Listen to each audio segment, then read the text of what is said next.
No, you're fine. You're fine. All right. I'm excited. Thank you for, I want to say, spearheading this effort now that I'm live on my end as well. Oh, and let me go ahead and get this stream together started officially. Let's go. We've shared chats now. We've done the fusion dance, and our chats are now in their ultimate form. Ooh.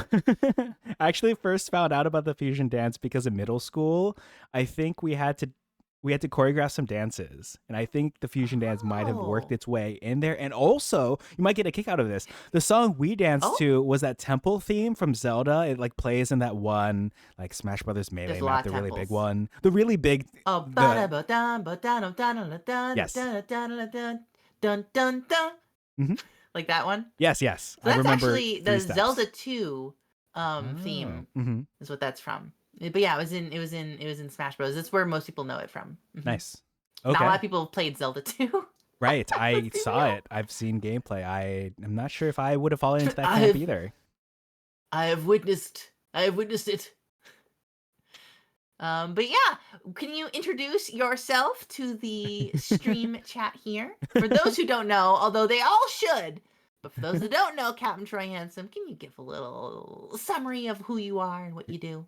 Sure, thank you. Thank you for the opportunity. Hello, everyone. I'm Captain Troy Handsome of International Rescue. Please state the nature of your emergency. I like to play Nintendo games, indie games, and TTRPGs. And today, that's what I'll be talking about with you, fellow TTRPG, a word that I just invented because I can be my own lexicographer. That is not against the rules. Thanks for having me. Lexicographer? Is that a thing? Yeah, there's a column. So there's a phrase in the industry where people who submit their video game patents or just patents in general, they're allowed to technically come up with new definitions for their words, which is kind of annoying. Wow. And they're allowed to be. It's like the phrase is either the inventors or the applicant is allowed to be their own lexicographer. So you might be thinking, oh, this word means this in the industry, and they're like, no, I've decided to change the definition because I can, and I'm like, okay, all right, sure. FPS means free to play system. I didn't know if you know that. That's literally exactly 100% the kind of thing that I could totally see. So you understand the assignment, and hopefully you're not the one giving out that homework on the other side. Don't worry, I will wield my power responsibly. Nice. Now, and you, if I may, yes. Wait. So I am the Lost Arts, maker of nachos, lover of voices, maker of voices. I am an artist, animator. I play a variety of games, mostly Nintendo, Pokemon, but I do dabble in a little bit of, sometimes I did a little Fatal Frame spookiness, but I'm actually really bad with that, so I don't know why I used it as an example. Point being, I love doing all sorts of creative stuff. I love making voices and just being silly. And possibly slightly more high energy than you might be used to. Oh, if you're on Captain's. Oh yes.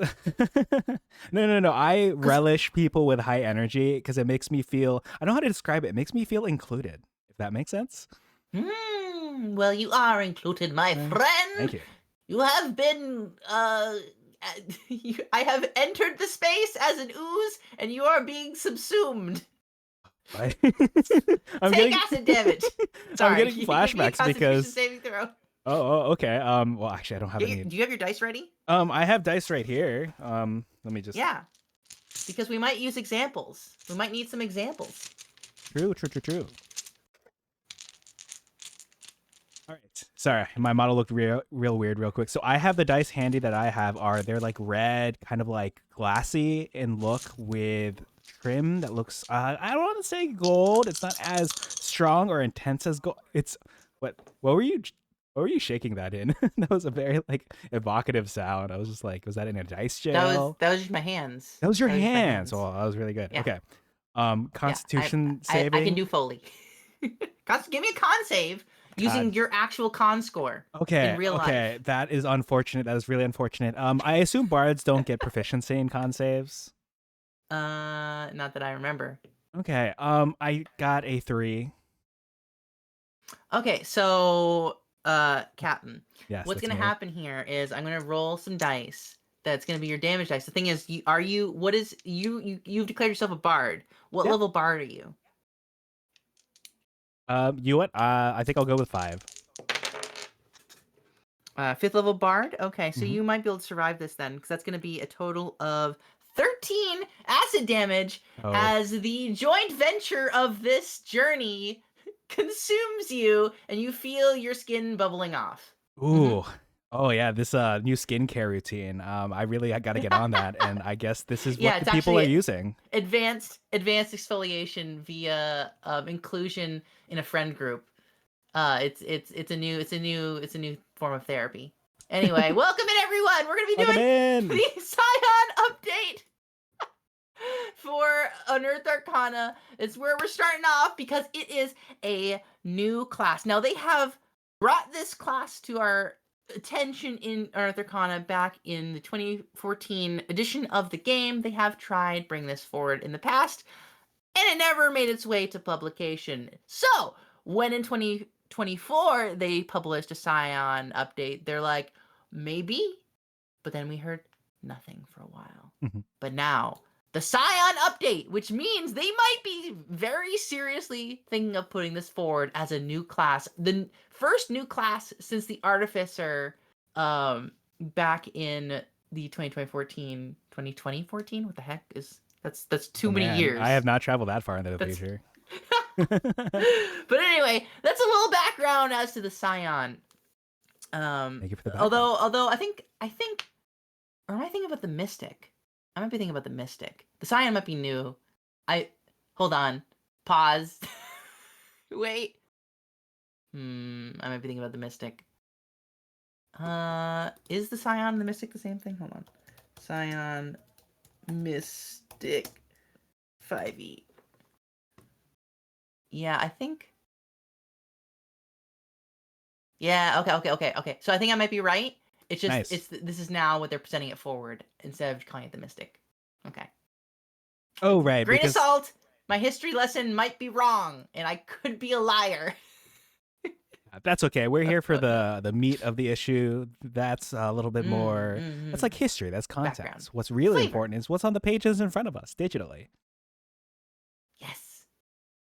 All right. All right. May I ask you to So, take the lead would you here, like to read? considering? Oh, I sure Oh, can. yes. Scion is No, something I'm it's fine. not. I haven't really looked at the previous update or like the previous contents for Scion in excruciating detail. I definitely looked at it, but or like I Well, looked here's the through thing.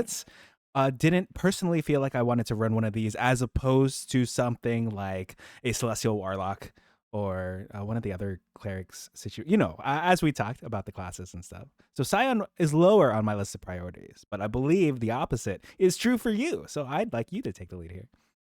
Well, yes, thank you very much. I do like the idea of people who are able to warp things with their minds. Their very beings manifest upon the world through thought alone. It is something that definitely does interest me.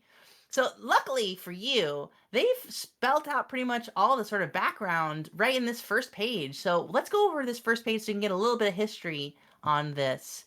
So we'll go in and I will read it for you in my dulcet tones. Ooh. The Scion Update. What's inside? The Scion. This first new class since the Artificer. The Scion has received numerous changes based on your feedback. Subclasses. 3 subclasses return with changes. The Metamorph, the Psykinetic, and the Telepath.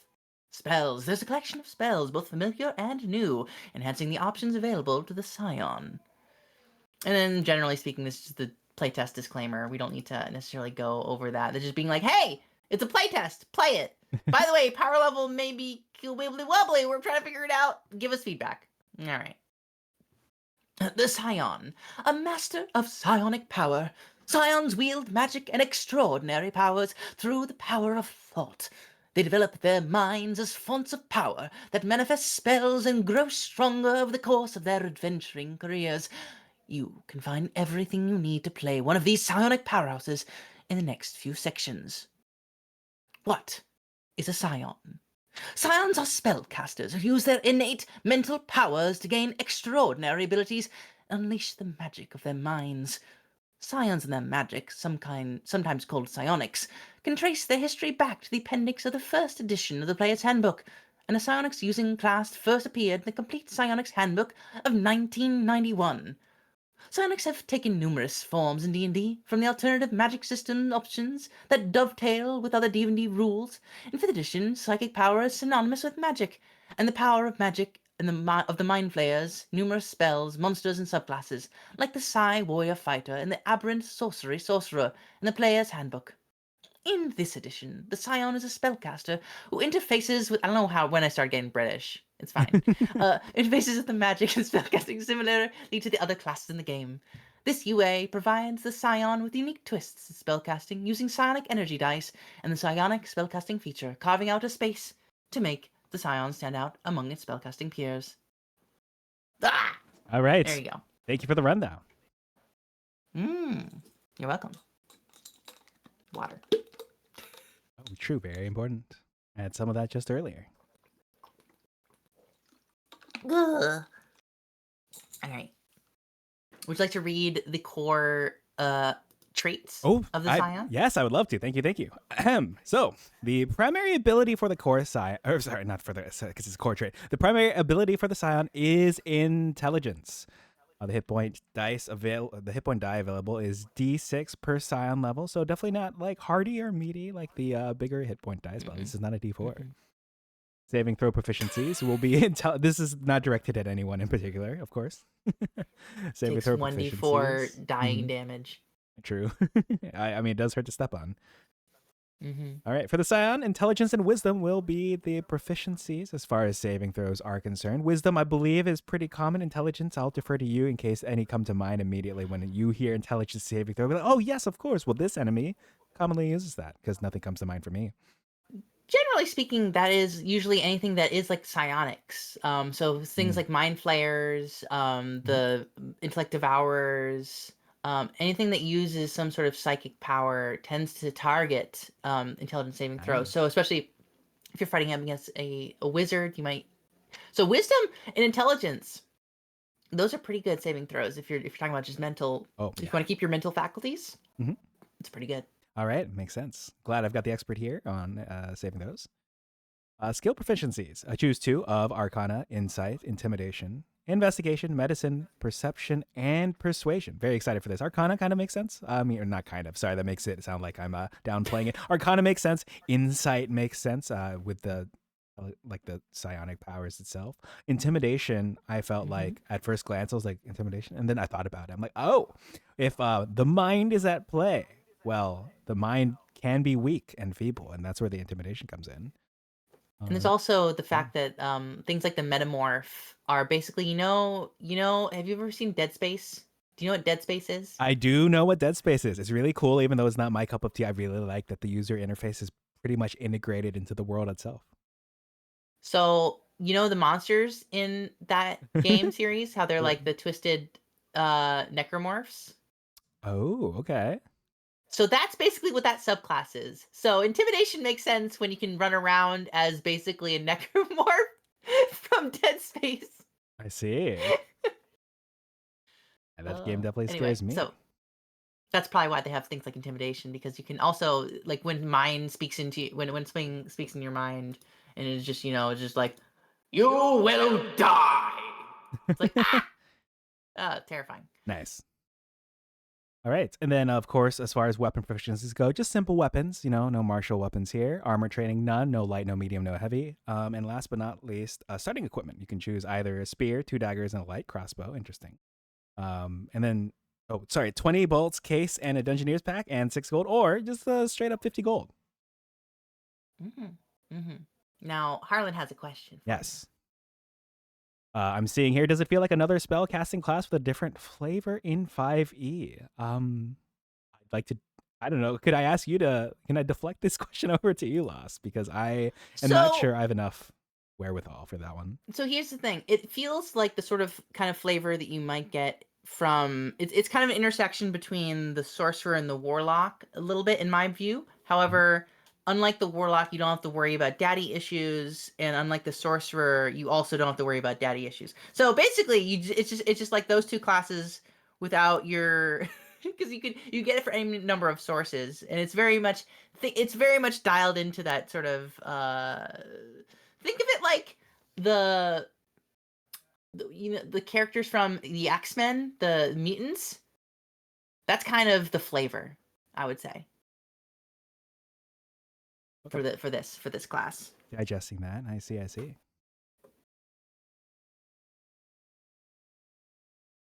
Also, Okay. hello. Oh, yes. Greetings, Jcast. Hello. Hello, everyone. Hi, Jcast. Hi, Harland. Hi, Steve. I got an unlurk, so I wanted to say hi to them. But yes. Yes. So let's go. You mean more like, Harlan's got some hot takes mechanically. Well, we're gonna get into that. We haven't gotten into the mechanics yet. Let's head on in to the mechanics. Let's see here. So basic things, you got hit dice, core traits, etc., etc. Level 1 features, Psion table. Oh? What's up? What is O, Harland? What are you owing about? Just we haven't gotten there yet? Oh, yes, indeed. Yeah, So, as you can see here, we have our class here. Some updates, designer notes, which is nice. So here's, for anyone who's seen the Psion before. Yes. Yeah, we're going to go over, here's what's changed since last time. Also, hi, Hive! Hi, Hive. Welcome in. So, what has changed? Psionic Power is now a free baseline ability in the telekinetic, propel, and telepathic connection features. We'll see what all these mean as we go along. So this might not mean anything to you in a second, but it will. Spellcasting now provides new cantrips at level 4 and 10. Before, on the psionics table, it took them a long time to gain any new cantrips. So in general, they only have 4, which puts them on the lower end of cantrip wielders in the game. But it took them way longer to get cantrips before, and it was pretty dire. But thankfully now you can get another cantrip at level 4 at the very least. Nice. But you do start off with only 2. Okay. You see that here? Sonic modes have been removed. Aspects of the design have seen other features like the psionic discipline. So before, there were these modes where you could like basically go into attack mode and into a defense mode, which was pretty interesting. You basically could like enter into a mode where you'd be more resistant with your saving throws, or it could be just like, I'm going attack mode, everyone. Which it felt very Yu-Gi-Oh to me. Like, all right, I'm entering attack mode. I'm entering defense mode, which kind of give it a cool flavor. So they have removed those. So let's see how they've changed that. I haven't, to full disclaimer, I have not read through this yet. Right, same. I have read through the Psion before, a little bit, but it's been a while. So we're gonna get into this together. We have the Psionic Discipline now gives you additional disciplines at earlier levels, but you only gain 1. Interesting. Good to know. I wonder if you're not going to be able. Maybe you're you're just a defender. You can't be a defender and attacker. I'm not sure. We'll find out. Yeah. Sonic Restoration has been redesigned to quickly regain expended psionic energy dice. That sounds like that could be useful because that's your main resource. So it's like having sorcery points or key points, or I guess in this case, discipline dice or whatever they are for the monk now. Sonic Reserves, a new feature that allows Psion to keep minimum amount of psionic energy dice. Ooh. Very nice. And then Rekindled Life Force now is more flexible in the amount of hit points that can be expended and clarifies the additional psionic energy that are expended. Okay, so those are the general main changes. But let's get into the meat of what the class actually is. Now, Harlan doesn't have any hot takes on the 5e psionic yet, but you're well versed on them in the 3.5. Well, that's interesting because neither of us have touched, at least as far as I know, any psionic classes before this, as far as in gameplay. Right. Correct on to me, yes. So if you have any thoughts, please feel free to drop them in chat, Harlan. We'd love to hear those. That's why we've got the shared chat. That's why we've got it under just chatting, because we are ready for Lost is ready for some takes. Don't deflect. What do you mean? Sorry, I don't do well under pressure. Well, that's because you're currently sitting in the middle of a ooze. Don't worry. Let yourself melt away. You'll find that pressure is no longer an issue. Oh, right. My new skincare routine. I'll have to forward this along to any interested parties in chats. Yeah, you'll be able to get nice bleached bones, I've heard. Oh joy. Yes. And to answer Hyde's question, we are looking through new stuff. This came out, a few days ago? Yeah, like 2 days ago. The new update to this. We're originally going to be doing the arcane subclasses update. Right. Over here. And we still are. Yeah. But we're going to focus on the new Psion. I was just coughing. Harlan says that Oh, at you're one point he loud. knew basically everything about 3.5e. Very nice. I rely on my DM/player, who I take turns with them every Friday, and our fellow player to appraise me of stuff from that particular era. And I'm sure since Lost has been playing longer than I have, that perhaps I could turn to you for such questions as well. No, I have not. Oh, okay. I have, I have not played any edition before 5e. Right. Okay. Got other sets of diversity under your belt. I got you.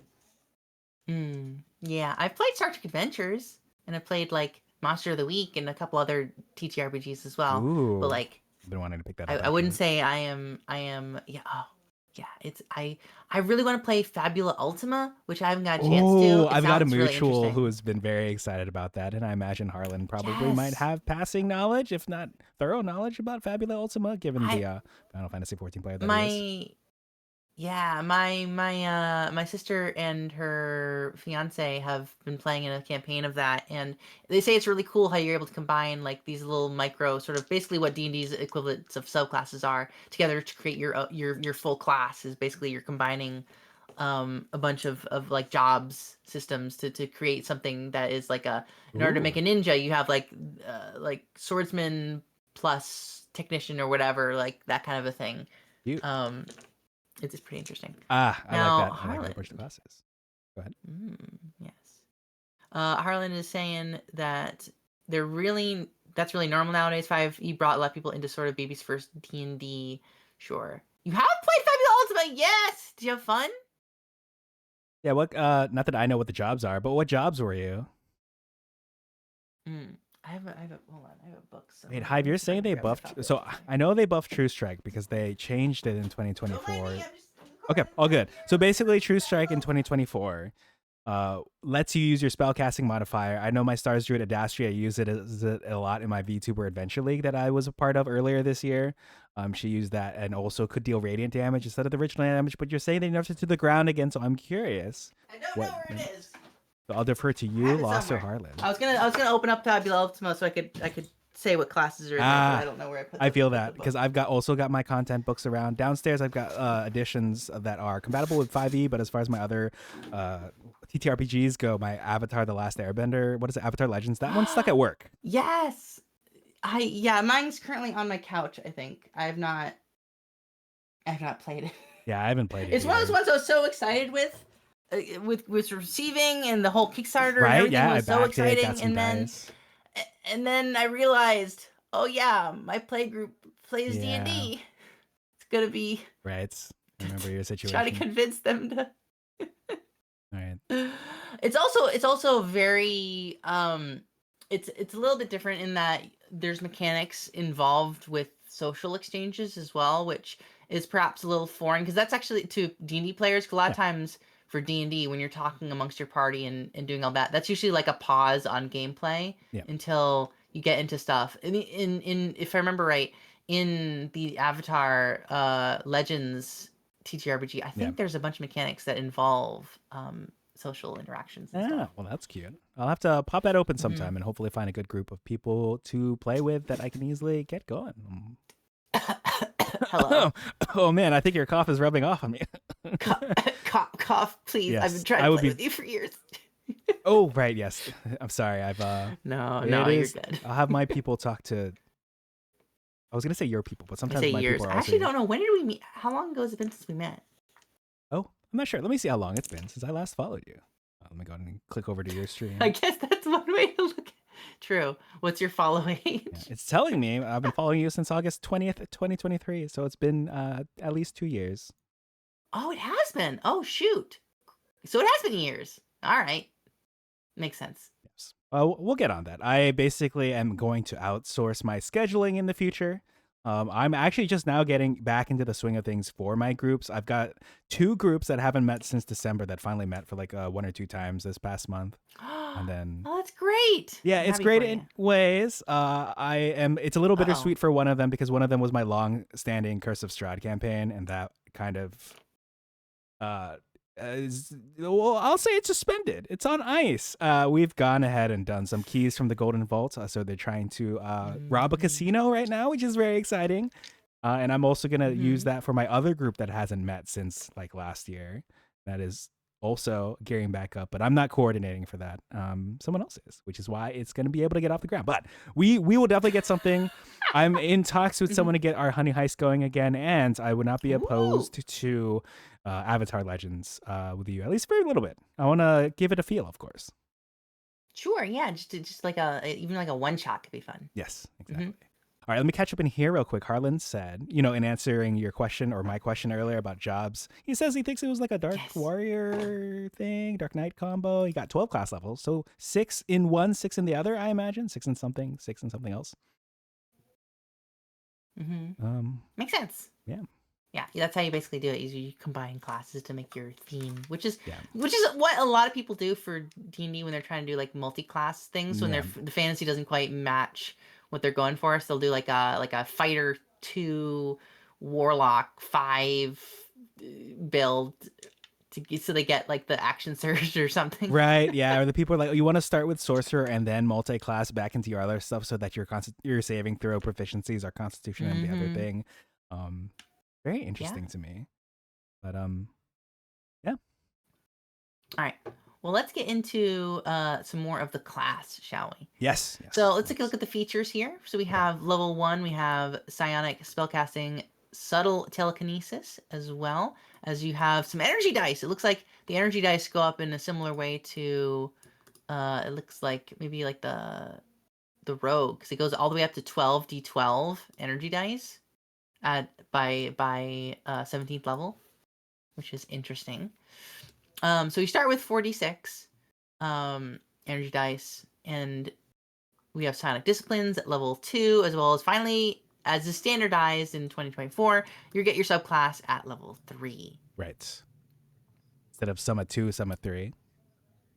Yeah, well, it made one level dips in certain classes more powerful. Like dipping 1 into Sorcerer gave you pretty strong mechanical benefits because generally subclass powers are usually pretty useful, or at least they're very flavorful and they Yeah. allow you to do things that you wouldn't be able to do otherwise most of the time. Mm-hmm. So that's probably why they standardized it, just to prevent people from just certain classes would be more used to dip into.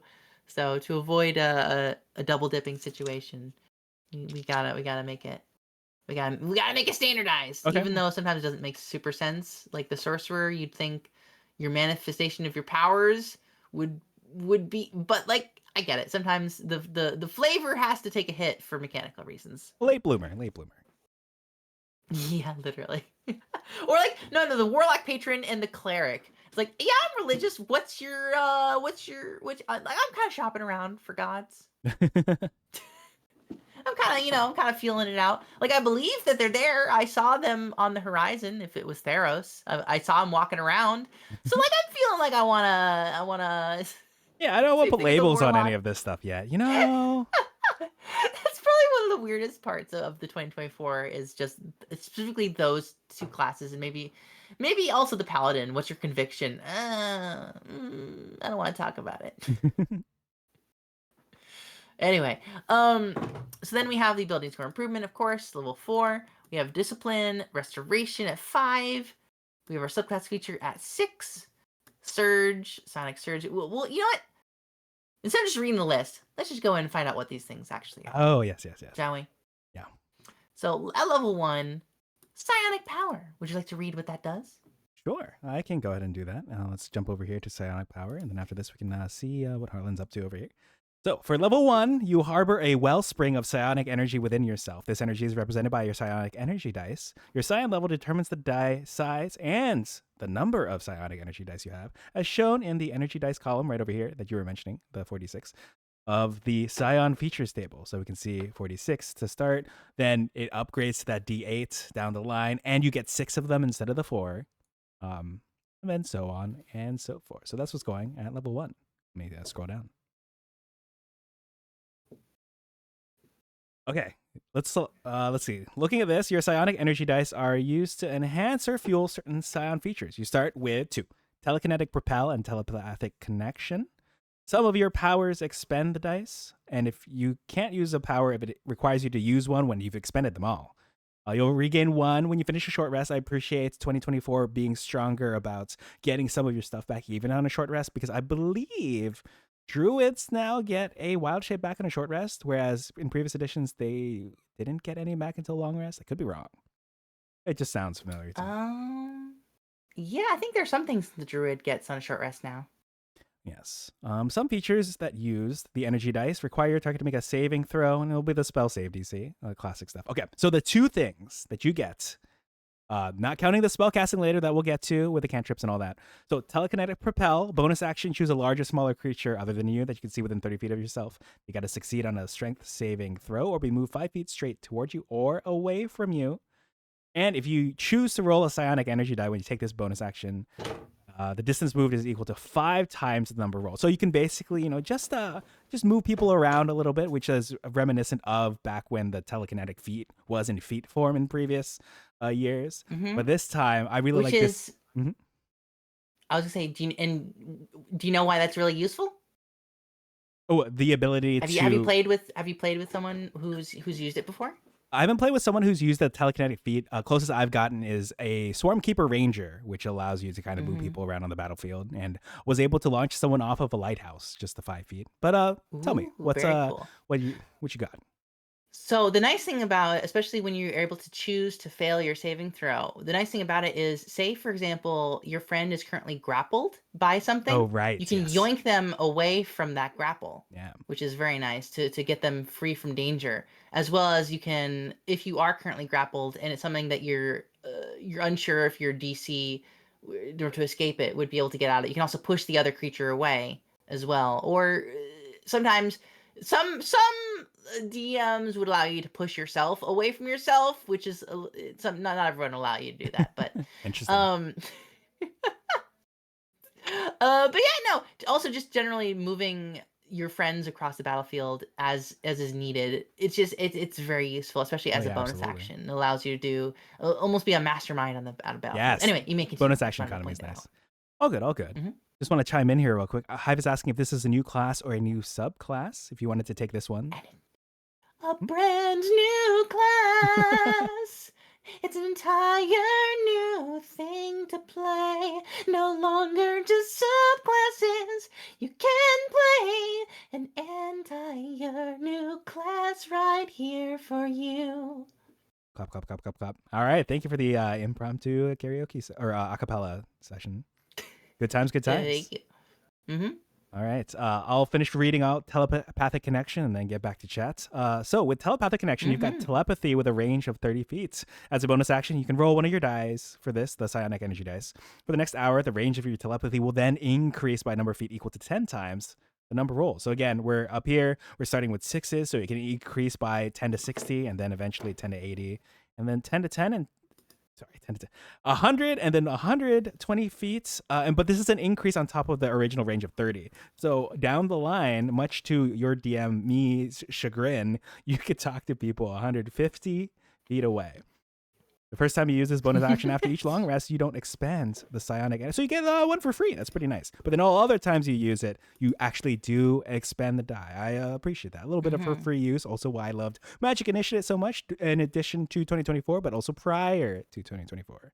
Or the feats that evolved from Magic Initiate, because the Fey Touched and Shadow Touch allow you to also use your other spell slots for those, which was nice. But yeah, those are the two. So, question. Yes. In 2024, because I haven't played a lot of 2024, has telepathy, the ruling on telepathy, changed for what it means as a general rule of, like, if something has, without stipulations, just quote telepathy, like as is written in like the Monster Manual, for example? Oh, I apologize. I actually haven't looked too much into that. Okay.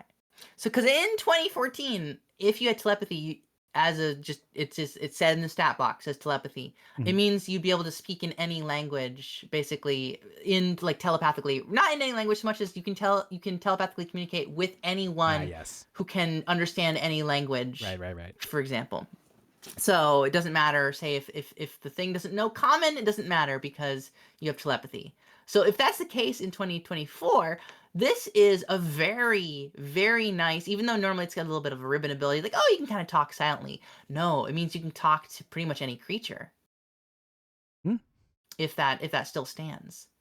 Yeah, Again, no, it could be that impressive. in the 2024, we should probably look into it.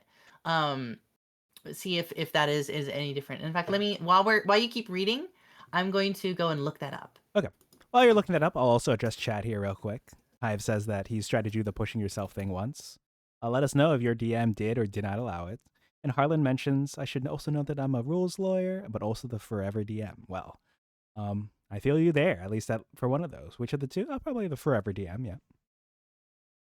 Good times, good times. All right, let me jump over to spellcasting while Lost continues some research. So, you have learned how to channel magical energy using the power of your mind. So, you start with 2 psionic cantrips of your choice. The 2024 basically talks about how whenever they introduce cantrips and spells, they kind of give a little bit of a recommendation for people, especially newcomers to the field. So, they're saying here minor illusion for the utility and telekinetic fling for, I believe, I'll call them non utility as far as cantrips are concerned. And then when you gain a silent level, thankfully they allow you, this is more of a later thing too, to replace one of your cantrips from this feature with another psionic cantrip of your choice. I, as a DM, have always allowed my players to, oh, you haven't even used that cantrip? Why don't we just go ahead and swap that out for something that it sounds like you might actually get use of. Oh, you took True Strike? And this is the year of our Lord 2017. Why don't you go ahead and swap that out? Wait, I So I wasn't, have found yeah. out the answer. Yes, Also, which one? Harlan is saying, do they still have disciplines of psionics? There is a psionic discipline at level 2, so we'll find out if it's anything like the 3.5 in a little bit. We'll find out soon. However, so here's what it says in the 2024 rules about telepathy. Telepathy is a magical ability that allows a creature to communicate mentally with another creature within a specified range, unless a rule states otherwise. The contact creature doesn't need to share a language with the telepath to Okay. understand this communication, but the contact creature must be able to understand at least one language or be a Ah, telepathic itself to understand. It doesn't need to see the creature, and the telepath can start or end the telepathic connection at any time, no action required. Telepathic contact can't be initiated and is immediately broken if either the telepath or the other creature has the incapacitated condition. Telepathic contact is also broken if the contact creature is no longer within the range of the telepath or it contacts a different creature within the range. Creature without telepathy can receive telepathic messages but can't initiate a telepathic conversation. Once a telepathic conversation starts, the non-telepath can communicate mentally to the telepath until it connection ends. So basically, yeah, this is a very powerful social tool in this for this class. You can basically talk to any creature that has any language. yeah. So Yes, I'm getting flashbacks to one of my 3, now 2 Curse of Strahd campaigns, where they were going through under a gigantic tree, and I forget which one. The Kalishtar, I believe, which is a thorn in my side because not only can they not receive prophetic dreams from their lazy DM who wants to provide lore and other information to them via dream, but also tried to telepathically communicate with the tree, which I found out did speak a language, so I had to be like, okay. I guess the tree. I guess the tree is talking to you now. The entire dungeon you are beneath is going to start talking to you, and how that panned out. Speak like you're speaking Entish from the Lord of the Rings. What's up, Treebeard? How you doing? I am what I am. What I'm doing is matter not. All right, I'm seeing weird here. esoteric nonsense. I've tried to use elementalism, which is I'm really enjoying the inclusion of the cantrip elementalism in 2024 on a sand elemental to just remove a chunk Yes. of it, but it was not allowed. I thought it was so smart. I see. At least you're not. I mean, Yeah, that's fair. Yeah, I get it. I understand why that would be. I would possibly be like, oh, I would allow it to work as if you were making an attack roll with an improvised weapon. That's basically how I would have mhm. ruled that. Ooh, If you're trying to do that. and then if it were me, I would ask you to make some sort of roll appropriate to elementalism, something maybe involving your hands or your ability to cast a spell. And then depending on how well that went, we would see how things go there. Mhm. But at least you're not doing the thing where people are like, oh, yes, I can create or destroy water. I would like to destroy the water in their lungs, which is something I've always seen people do online. But then I found out one of my groups, some guy was like, yeah, I'm going to take this so I could do that. I'm like, no, that's not going to play out the way that you think it is. But by all means, if you really do want to keep that spell around, I'm not going to stop you. Mm-hmm. Link. Yeah, because Right, anyway, so where did you left off at in the readings? I left off after the in the cantrips, ancient actually. tomes. Just the yes, in Ah. the ancient tomes we're looking at, I left off at the idea that you can they give you recommendations for cantrips in these days, and then the ability to swap out cantrips when That you is gain a nice. level, which I also appreciate. Mm-hmm. Yeah, so we got the classic spell slot situation. You could prepare your spells to cast. Let me see how preparation goes. Changing Yeah, it's a whenever you long gain. rest Oh, class, so okay. Right. It's not like the other ones that I like to say you can pray your spells in every day, it seems. yeah. I'm pretty sure this is a locked one. And prepare your list to feature I want to jump choose. over to psionic spellcasting because a lot of Yeah. this stuff appears classic. We've seen this before with other spellcasters. But when you cast a Mm-hmm. scion spell, which I believe means is it one from the specific list, or it's probably more along the lines of ones that have scion written in the name, and then you've chosen to No, prepare it? incorrect. So Go ahead. basically, it's the same kind of text. If say when you're casting your wizard spells, when you cast a wizard spell, it doesn't mean that there's a wizard tag on each of the spells. It's because you are a wizard and you're casting spells. It is a wizard spell.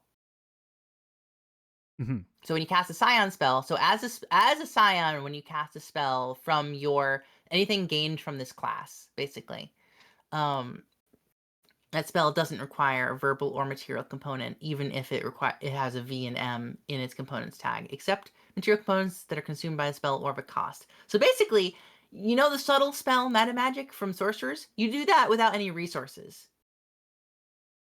Yeah. This is You pretty just interesting because manifest magic. the fact that, if it requires verbal, then obviously you're restricted in events like, say, silence spell is cast, right? Mm-hmm. And then the material, of course, a lot of people might not necessarily remember that when it comes to things like a spellcasting focus or a components pouch, that just the interplay involving material components, and then whether or not it has a cost, and whether or not you can just use your spellcasting focus for that.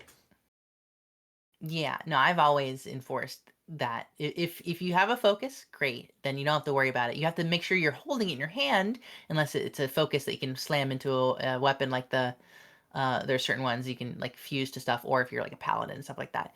But here's the thing. Because it's worth tracking, because if your situations where like you're in a jail cell, it's like, well, yeah, you probably got your thing taken away, unless you have it like as a necklace and you have it like disguised or something, you know.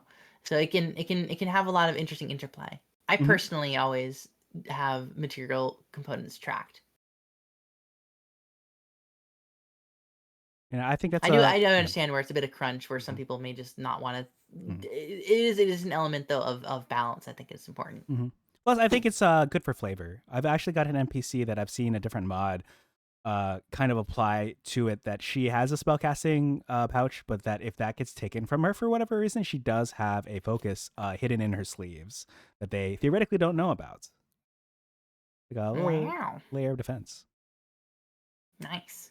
Sorry, I'm Yeah, seeing I don't Harlan's. think I've ever. hmm Ooh, what did Harlan say? Well, he's talking about in Changeling the Dreaming. I've only played Vampire the Masquerade, so I haven't played like the other ones like Werewolf Apocalypse, whatever it's called, and your Changeling. Werewolf the Biting. Werewolf the Numbing, the Glumping. There was a cool trait you could take that the Ugh. storyteller DM could essentially make you go all Oracle at Delphi to the world at large. This reminded me of two things. First, the legend lore spell, and second of all, Keen Mind, which I used to. I think you were there for when I was doing the presentation on my sister's stream, but like I replaced Keen Mind with a background friendly Keen Mind, which I'm going to go ahead and paste in my chat over here, which was more of a joke than anything. Let's see how this shows up when I post this. All right. So you always know which way is north if you have a compass on you. You can use a clock to determine a number of hours until the next sunrise or sunset if you are outside. And at your DM's discretion, you can remember some of the things you've seen or heard in the last 30 days, as opposed to the original one, which was, at least for Here's the some thing. DMs, I imagine not yourself, a little bit difficult for the DM to handle when it comes to base Keen Mind. Over to you. Here's the thing. Yeah. Here's the thing. Yeah. Don't compasses not work in the Forgotten Realms? Ooh, well, that is news to me. Very exciting. Isn't that like part of the lore or something where there's like a magic item that allows you to do it, but otherwise there's not like a magnetic compass situation. I like Like that. if you notice, that's not one of the equipment that you can get as your basic. Like you can get a compass as part of like a map, like I think as like a Photographer or something. literal using a pencil, that kind of compass. I think that's a technical gear that you can grab. I may be wrong. I think I remember reading something about that though. I believe you. This was Um, more of a cheeky answer to the troubles involving Keen Mind. I personally, think it's I fine, don't have an issue with it Mhm. personally. If it's something they're trying to remember and I don't personally remember it, I would just be like, I don't remember that, so I'm not gonna be able to give you that information. However, here's some information. I can make something up if you if you do need that. But yeah, no. If the thing is, Sherlock Holmes type characters would make sense to have something like Keen Mind, and that does reflect very well on like, oh yeah, you always are keeping track, or like Data from Star Trek, things where you're able to have just such a sharp mind, you're able to keep track of the like Senku from Doctor that one Dr. Dr. Stone. Stone, yeah. He counted every Every single sec that second. he was like in stone for, Yes, that in was sick. stone. Yeah. That's the kind of character that would have the Keen Mind feat. Oh yeah, for sure. And I think people who want to have that fantasy, I allow it personally. Mm-hmm. I have no issue with the Keen Mind feat personally. Mm-hmm. See? I do understand the burden that it can Yeah. put and be like, hey, what is this? I'm like, well, then it's just that is what the character is their, as long as the player is not trying to make your life a living heck, in which case that's a player problem and not a Right. feat That's a different problem. issue. Exactly. Yeah, I'm in full support of making their fantasy work out personally. Okay. Makes sense to me. All right, last thing I'll talk about before I move on is Harlan said all of the ones that I didn't know about. So we got Werewolf the Apocalypse, Changeling the Dreaming that he just mentioned, Vampire the Masquerade, which I'm familiar with, Mage the Ascension, which sounds familiar, Mummy the Resurrection, which I'm not familiar with, Hunter the Reckoning, which sounds really familiar, and Demon the Fallen, which I have not heard of. Right. Yeah, that's Demon the Slayer. Yeah. I've heard. I actually just did Demon the Slayer D&D on Thursday. I was a player. I was Ooh, quite Demon Slayer? yes. So our DM. What's your breathing style? Oh, okay. So everyone except for the DM and the DM's husband thinks that Saki is wind style. Her backstory, I gotta send you this document. I'm gonna send you this document later. Basically, she comes from a family of wind breathing users, but she can't use wind breathing. She uses Breath of Blossom, which is basically flower breathing that she learned from her dear departed classmates. I have like 3 backstory flashbacks the DM asked for so that she can pepper it in to the actual session. We're all fighters as a class with custom subclasses that she and her husband made and put into D&D Beyond. But I was very proud because we all basically, with point buy or whatever, geared our characters so that we're pretty bad at wisdom saves, actually. And we had to make wisdom saves for the current enemies that we were fighting. And everyone failed except for her. So everyone was stunned and took damage, except for her. She took half. I'm very proud of my girl. She did that not once, but she succeeded on the subsequent, because it was like DC 18 or 17. And then the next one was a bit lower, DC 15, 16. And she was again succeeded. So proud of her. So proud of her. We love to see it. Well, that's great. Yeah, no, I'm always in favor of these sort of fun flavorings of D&D. Yes, I'll send you the stuff speaking later. of flavors, yes, let's dive right back into the now that we've gone over why it's so cool that the verbal and somatic are able to be getting rid of. Let's look at subtle telekinesis. Speaking of subtle, you also know the Mage Hand cantrip and can cast it without somatic components. So not only do you not need verbal or material, you don't need somatic for this one. So it's entirely just of thought alone. Right. You can have the invisible Mage Hand. So that's I don't have to put my very hand up much to my like head. the. So it's an interesting way to get around. I don't want to explain how your telekinesis works. It's basically just Mage Hand, but it's invisible, which unfortunately does have the quirk of anyone with any kind of true sight will be able to see your invisible Mage Hand, Right. which is your telekinesis. It's interesting though that that's how they make it work, but it works mechanically. It works. Okay. And then we Yeah. have the psionic discipline, which is what All right. Harlan Harlan was was looking interested in these. to. Yes, very much so. So you learn further psionic techniques that are fueled by your psionic energy dice. You gain 2 disciplines of your choice, such as the expanded awareness and id insinuation. Disciplines aren't described in the psionic discipline options section and later in this class's description. This is where I was saying it's got a little bit of that warlock flavoring in there. Right. It's where you're going to be able to pick your poison, so to Right. speak. Because warlocks have You their can only use what are they called? The what's their equivalent for warlocks and artificers? They have the warlock invocations, I believe. Invocations, yes. And so the scions have our disciplines, right? So this is why I was saying it's a little bit of a mix between the sorcerer, because it has the classic spell progression that you have for something like the sorcerer, which is the closest, I would say, cousin, because it does have things like the aberrant mind, which has a sort of psionic flair to it. So it's I think the closest cousin is a cross between the warlock and the sort of sorcerer, and sort of Yes. middle ground between the two. So then we have you can only use 1 discipline each turn and only 1 per turn unless otherwise noted in those options. So that's again a little bit like meta magic in that way. So again, it's like a cross between the two. Whenever you gain a psionic level, you can replace one of your psionic discipline options with one you don't know. You gain an additional option at levels 5, 10, 13, and 17. So let's go all the way down and let's actually take a look at some of those. Yes, I actually did want to do that, so I'm glad we're headed this way. Let's look at disciplines. Yes, indeed. It has one of those "don't push it and I won't nerf it" styles of game design. Sorry, what's Harlan talking about? Looks like the Oh, story. yes, magic. Magic Yes. in the storytelling systems, like Vampire the Masquerade and all that. Interesting. I do miss playing those. I do miss my Kindred. I miss my Kindred. It was a Toreador, as you can imagine. Okay. Also, thank you very much, Hive. All right, so let's go over the discipline options. Design notes, sign updates. Here are the main updates of the feature since it last appeared in Arthurcana. Biofeedback and destructive thoughts are now more flexible in the number of psionic energy dice you can expend, and bolstering precognition, formerly swift precognition, now provides a bonus to your or an ally's next D20 test. Ooh. And Devilish Tongue, expanded awareness, and observant mind, formerly tactical mind, now expend psionic energy die only on success, which is so nice. I really appreciate There's nothing more depressing about trying to attempt a thing but with your limited resource and just nothing happens, and you're just like, well, I guess my turn didn't matter. And also, not only did it not matter, unlike trying to hit something and just missing, you just expended something and nothing happened. You're like, ugh, what was the point? Yes. But this is a great way to do it. I appreciate that. There's actually similar with like the Bard, yeah. Ooh, yes. Wait, the Bard had a similar change. I know Fighters got a similar change with their own. Well, Tactical Mind, possibly why they changed this here, where you can use your second win die to instead increase a roll that you were making, I believe an ability check. And then if you do still fail, that you don't actually expend that second win die. Of course, you get more of those in 2024 as a fighter, which is very nice. But topic for another time.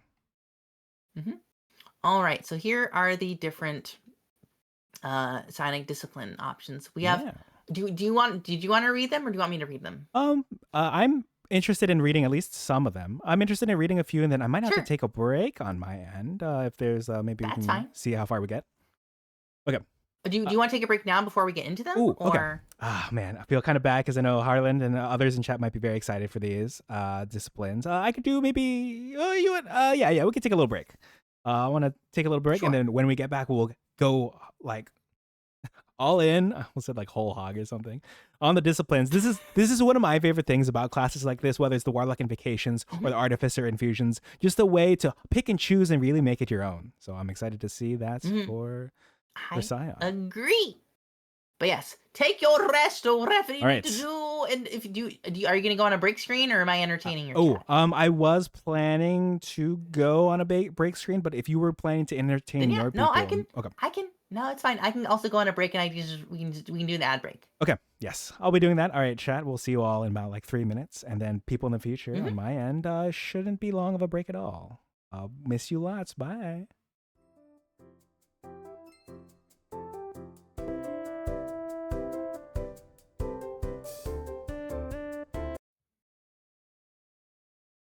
All right. Yes, I'm excited. Let's jump right into the disciplines.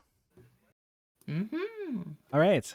Let's see. Up first, we've got biofeedback. So when you cast a Psion spell from the Necromancy or Transmutation schools, you can expend a number of psionic energy dice up to your intelligence modifier. So, ranging from, let's say, 3 to 5.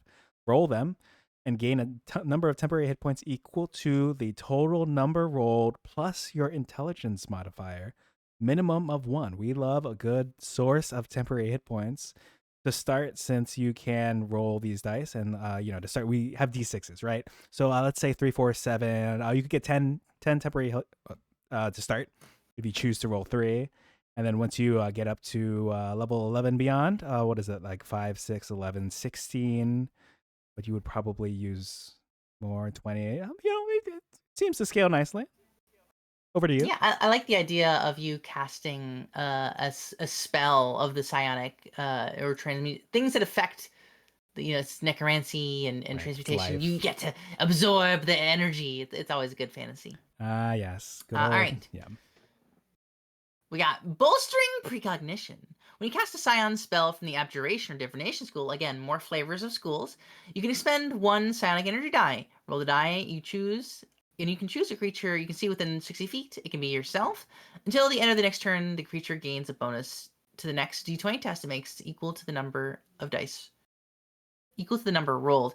So basically, if you've got like your d6s, and you're like, all right, well, I'm gonna expend my dice here. I'm gonna roll that d6, and you're gonna get a bonus on your next. So it's a nice little feature to, hey, if you really want to make sure you succeed on the check, there you go. I really like that because, again, you start with D6s. So this can be upwards of, 3, 4, 6 for a bonus to a D20 test. And that's not even counting the upgrades to psionic energy dice down the line. Yeah, and it's since it's d20 test, that means all of those, all the things involved, if I Ability remember checks, attack rolls, saving Mhm. throws, that saving throws. Very nice. All right. It's very broad. It's good. Very nice. All right. Destructive thoughts. When you cast a Psion spell, once again, schools, which I really appreciate flavor wise, from the Conjuration or Evocation school that forces a creature you can see to make a saving throw against the spell, you can expend a number of psionic energy dice up to your intelligence modifier, so like 3 to 5, and roll them. And then they'll take psychic damage equal to the total number plus your intelligence modifier, minimum of 1, regardless of the results of the saving throw. So that same energy from not the literal energy, the same energy from biofeedback, but instead of temporary health, it's just damage to them, whether or not they fail the throw or not. I think that's cool. So if say you had, I don't know if it has access to Fireball, but it's like, say, hey, I cast I cast Fireball. He's like, oh, well, I dodged out of the way. Well, it's like, yeah, except you take some psychic damage. Because I was targeting you specifically. I have you heard how much I wanted to hurt you, and it hurt you deep down. Yeah. Think about all that. That could have been you in that That could have been you. raging inferno. That could have been and us. Imagine. Oh, I'm getting Me and who? Yeah. I'm getting flashbacks to all my DM enemy NPCs that I tried to cast Fireball at my location, and then the players either they dodge somehow, they've got the rogue ability or that other ability, or they're like resistant to fire, and I'm like, I feel like this literally hurt me more than it hurt you. I've made some mistakes here. Happens at least twice to me. Which is why it's really cool. It doesn't matter if something's a rogue now. It won't be able to dodge the entire brunt of your Fireball because you're so angry at them. You're so angry at them, they're gonna be like, oh oh crap, because there's a telepathic wake in that. There's a lot of cool ways you can describe that as well. But yeah, Yes, very nice. I think I'm next. Yeah, I believe so. Devilish Tongue. You take the influence action. You can roll 1 psionic energy die and add a number rolled to the ability check. This causes you to succeed in the ability check. The die is expended. So what I was about to say is it feels like it's like, oh man, it's kind of like the precognition thing, but this one's more broadly able to be applied. You don't have to be casting a spell. You don't have to be doing whatever. And also, it specifically does not get expended if you don't succeed on it. So like, hey, if I'm trying to persuade the guards, it's like I'm using my mind powers, and they're like, yeah. I'm like, okay, I'll save the energy for later. But like when it locks in, it like makes an imprint in their mind of this the devilish tongue. Your mind slithers into the insinuates within theirs and takes root. Ooh. Only when it takes root does it actually, like, if you want to think of it that way, it's like you've expended a part of your psionic energy and it's now living within them for a little while. Ooh. You know, however you want to Evocative. flavor it. Mhm. Yeah. So there's a lot of ways you can do that, but that's cool. I like that it's only when it's expended. I Yeah. see. Well, similarly, this next one, expanded awareness, when you take the search action instead of the influence action, you can roll one psionic energy die, add the number rolled to the ability check. And if you do succeed, thanks to that, the die is expended. Otherwise, it is not. That's cool. That does seem really useful. Searching is something that I think it's going to happen a lot. Same thing with Devilish Tongue. Yes. These are checks that can come up quite a bit, and you do get perception as one of your potential things that you can have as your I almost said tag abilities. This isn't Fallout. These aren't your tag skills. Skill proficiencies. But yeah, and then you have the id insinuation. When you cast a Psion spell from the enchantment or illusion schools, once again we've gone back to school. Forces a creature to make a saving throw. You can expend an psionic energy dice and roll it. One of the targets you can see subtracts half the number rolled from its saving throw. So unlike, because you had things like the conjuration, you had the evocation before, it's like that's more damage. In this case, it's interesting that they're all like, what's the flavor of these schools? So in this case, enchantment and illusion. You really want those to take hold.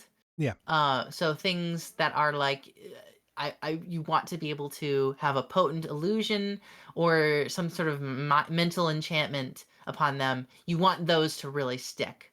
So it's a nice way to be like, yes. So this is the one where you subtract their saving throw score, which is it's cool. That it's like, yeah, okay, gotcha. Yeah. That makes sense. I'm always interested in ways to affect the results of saving throws. For example, Sorcerer in 2024 now has the ability to, when they enter their quote unquote rage, to have an increase to their spell save DCs. And this is like that cantrip where, they get a D4 minus to their next saving throw, which it requires a saving throw itself. So it's got this like stacking aspect to it. And right here, it's just a way to, instead of more traditional attacks where it's like, you can increase the roll to hit or increase AC or lower AC, this here, it's for the spell saves. They haven't forgotten about us. Because here's, by level 17, the nice things about these, because the dies are constantly upgrading, unlike something like a lot of times the sorcerer's meta magic don't, like, some of them will kind of upgrade over time. Like, you can kind of say like, just because spell levels go up, they kind of upgrade over time. They're always still useful, but in this case, these, you could have potentially a minus 12 to spell save DCs by level 17 if you roll the highest part of your D12. True. That's Yes. crazy. That's an insane level of especially if you have like Mind Sliver on top of that.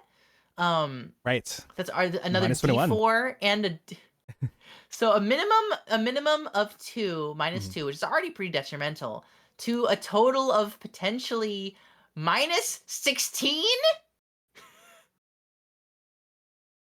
Who's saving?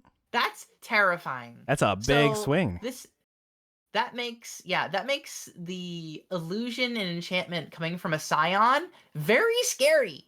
So you want to be real careful about mental, which makes total sense, especially something when you're thinking of like a mind flayer or whatever. Those are always like, you're really scared of what they can do to your mental faculties.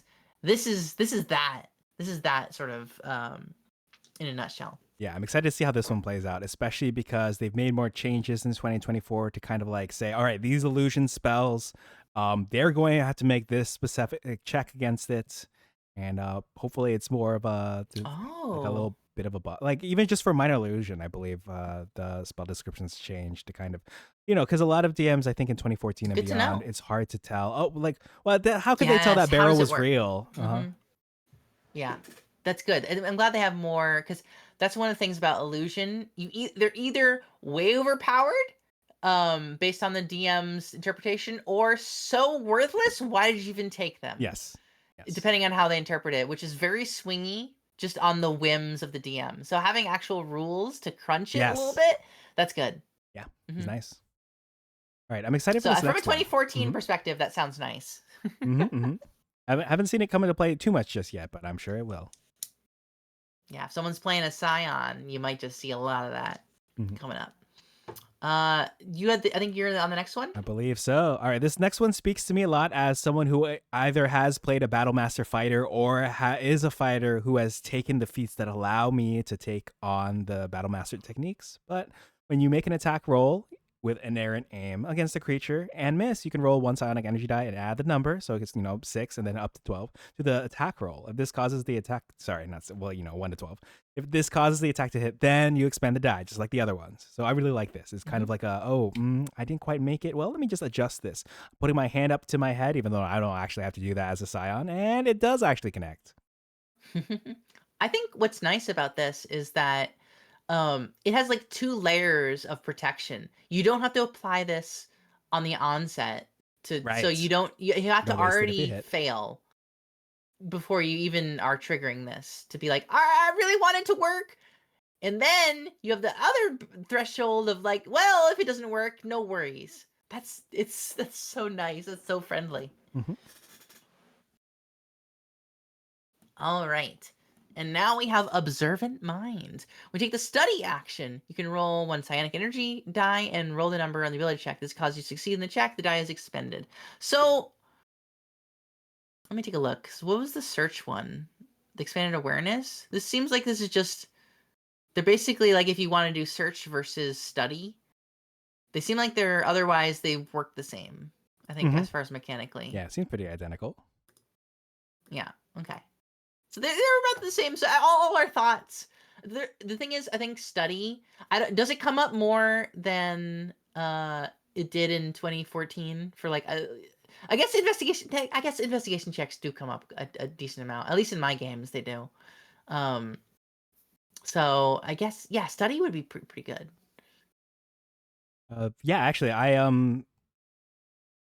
can imagine studying involving a little bit more of when I'm asking people for history, if their character, if they remember something, or kind of what was insinuated earlier about overarching lore that applies to a realm or an area. I will admit, as a point of weakness on my end, there are times when I'm not quite sure exactly whether to ask my player when they want to roll perception or investigation. There's a lot of I feel overlap based on my current understanding. I usually I'll tell them the answer differently based on what they roll. But how do you handle a situation? Like what are maybe some common distinctions that you can make or recommend? So Yeah. yeah, so for me, for perception, this is what is the current what is it you can see, hear, or touch. Yeah. That's your perception. Investigation is how can you deduce this. So, for example, you're not going to gain any conclusions from perception. You're going to Right. gain factual awareness about what's currently happening in the space. Investigation will allow you to gain conclusions, which could be based off things you have found. You might need to do a perception and then an investigation, Right. unless you just don't want to. If you're just trying to figure it out, like for example, you might be able to walk into a room and based off of your passive description of the room, so you're like passive perception, for example, I might base off of that for like what your investigation roll might see. So let's say their passive perception's like a 15 and they're rolling to investigate in the room. So based on the things you just casually observe, you might deduce that because the way the wall is set up and like the way that bookcase is there, you're like, hold on, this person isn't a very like learned person. Why is there a bookcase in this particular study? Everything we know about this person doesn't match up to that. Maybe that's a hidden door. Ah. You mentally thought about that. However, if you're using perception, you might notice if you're actively searching, you might notice there are scuff marks in the floor underneath the Ah. bookcase. You don't Mm-hmm. tell the player what that is, but they can deduce on their own if they want to, Ah. or they can roll to deduce. They could try to investigate based off of that. So my differentiation is investigation is purely a mental thing. It can be based off of things that they know as a like a cursory glance. For example, things they can know without searching and looking on the floor and doing all those sort of things. Um, that's an investigation for me. All right. Like you're going and you're yeah, you're doing that. That's Whereas vivid and for helpful. searching, Yeah. Hmm. Yeah, I'll be able to use that going forward. Thank you. Of course. Happy to help. Now, I think it's your turn for Psionic Backlash. I believe so. I'll get right on that. Okay. So we got Psionic Backlash. So immediately after a creature you can see hits you with an attack roll, these are one of my favorite kind of moves. You can take a reaction to expend 1 Psionic Energy die, roll it, and reduce the damage you take from the attack equal to twice this number, plus your intelligence modifier. Minimum of 2. So it could be like 2, it could be like, even just to start, because you start with D6s, it could go up to like 12 to 14, 15. And you can force the attacker to make a wisdom saving throw, and if they fail to save, they take psychic damage, not half, but equal to the amount of damage you reduced. This feels really good. This is really exciting to me. Kind of awesome. It's kind of really awesome. So it's like having Hellish Rebuke, but like better. Yeah. But you but can like, also defend yourself. Yeah. Yeah, you reduce your damage, and as opposed to Hellish Rebuke, which if I'm remembering correctly, it's like, oh, you got hit. They take this in retaliation. Oh, they take that, which is nice. But this here, reduce and retaliate. I like you can think about it as like you are using their force against them. It's sort of like you're like a monk. It's like a monk technique, but you're using telekinesis to redirect their attack. And they in the wake of your telekinetic like prowess, they take like psychic damage because they're attempting to attack and hit through.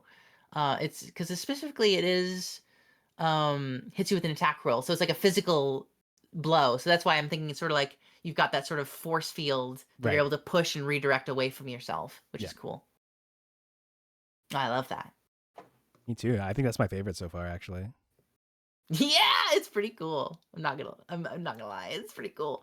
Then we have Psionic Guards. Speaking of guarding yourself, at the start of your turn, you expend 1 Psionic Energy die. Until the start of your next turn, you have immunity to charmed and frightened conditions and advantage on intelligence saving throws. If you're charmed and frightened when you use this discipline, the condition just ends on you. When you use your Psychic Guards, you can use a different Psionic discipline this turn. That is kind of crazy. So you can just be like, hey, you can literally just be like, nah, I'm not frightened. I cannot be frightened and I can't be charmed. Or you can be, but like as soon as your turn starts, you're just like, nah, it's not anymore. Not a thing. It does not hold. Exactly. I love this because of the mental strength and fortitude that you have as a Psion when it comes to conditions and debilitations like this, charmed and frightened. Just like, no, I'm built different. You're in control of your faculties. Yeah. Yes. You're built different. And it allows stacking. It doesn't it would kind of feel bad if you had to do this and then you couldn't follow up with something else on your turn. Like, well, I broke out of it, which is cool, which is great, and I appreciate that. But then I can't go ahead and do something like cast a spell, then it insinuation, make them no action required. Pretty nice. That is nice. All right, the last one I've got for here. Sharpen Mind. At the start of your turn, you can expend 1 Psionic Energy die to hone your destructive psionics. So you roll a die, record the number rolled, kind of like divination wizards, they're important rolls. And then you'll gain the following benefits for 1 minute or until you have the incapacitated condition. So damage from your weapon attack, sound spells, and sign features will ignore resistance to psychic damage. Very nice. And attack mode. Once per turn, when you deal psychic damage to 1 or more creatures, you can replace the number rolled on one of the damage dice with the number that you recorded when you went into attack mode in Sharpened Mind. And then, just like Psionic Guards, you can stack this with a different Psionic discipline this turn because, you're going into this mode. But it would kind of suck if you had to, like, say, you had to spend your whole action to Wild Shape instead of the bonus action that it is now. And then you gotta wait till next turn to maybe do something with that new form right here. Sharpen Mind. You've still got Psionic Discipline at your disposal. I like it. Here's the thing. I'm pretty sure this is the things that, remember the attack mode and defense mode from earlier? Yes. This is those, but rolled into choices. So you do have to choose to get these rather than you just default have guards and Sharpen Mind things. You don't just have an attack mode and defense mode. But you can choose to have them should you like them, which is interesting. But certainly I feel like a lot of people are probably going to want to have Sharpen Mind if you're aggro. Yeah, makes sense to me. All right, those are the disciplines. Yee. Very exciting. We start with how many of these were there? Let me scroll back up. You start with 2, Mhm. and then you gain additional options up to 6 worth of disciplines, depending on your level. I think most parties will definitely get access to 3 or 4. Very interesting. It very much like in that way. It's like having the meta magics where you have certain amounts of them. Um, it's good. It's good. I don't know. I really like the flavor of this class a lot. It's a lot of fun. Personally, I don't know. Again, you're how sold are you on it so far? Ooh, so I am excited about the disciplines. Again, those are my favorite things when it comes to fighters, warlocks, Mhm. artificers. I'll have to reserve my choice till after we look at these subclasses, which I think is what Harlan was referring to as quote unquote disciplines in 3.5, because he refers to seer, shaper, kineticist, egoist, nomad, and telepath. And I see here psychokinetic and Mhm. telepath, which is definitely reflected in some of the 3.5 Well, disciplines he mentioned, but metamorph hold your might be shaper. horses. Hmm. Hold your horses. Yeah. Because we've only gotten to, I'm pretty sure, back up at the top here, Let me scroll. we only got so far as uh, our level 2 ability on this class. We never got past level 2. Yeah. All of this so far, we've gotten to level 2 in the class. Hmm. So Right. let's go Into the and find subclasses. out. Uh, well, subclasses we can go over. Let's find out what the base class does first. Oh, okay. Yeah, so I was going what's the word I'm looking for? Chronologically in the list, level 2, level 3, on page 3. Well, level 3 is subclass. We can go over those, Okay, and we can come back to we'll that. figure out what those subclasses. We'll find the flavors. Let's see what the base class can do Sure. first. Works for me. So at level 5, we do have a psionic restoration. You can perform a meditation that focuses the mind for 1 minute. This used to be, I believe, a short rest, but now it is a minute.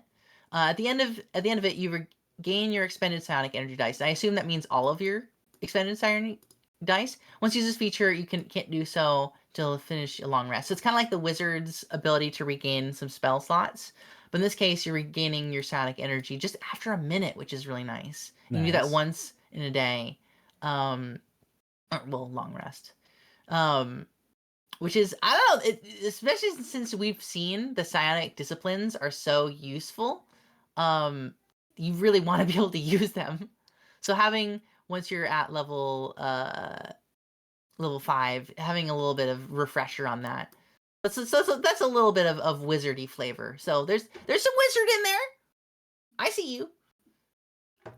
And then want to talk to us about level 7? Yeah, I can talk about level 7 psionic surge. You can push your psionic powers using your life force. After you roll 1 or more psionic energy dice, you can expend 1 of your hit point dice. I feel like 2024 is big on use of hit point dice and also restoration of it, since you get more than just half during a long rest. And then you can do that and treat any roll of 1, 2, or 3 on those psionic energy dice as a 4. So not like a 5 or 6 or 7 or 8, depending on your level, but you can at least shore it up a little bit, just like other Well, techniques. think about it this way. Think about it this way, right? So something like a Bane. Bane is like what, 1d4? Mm-hmm.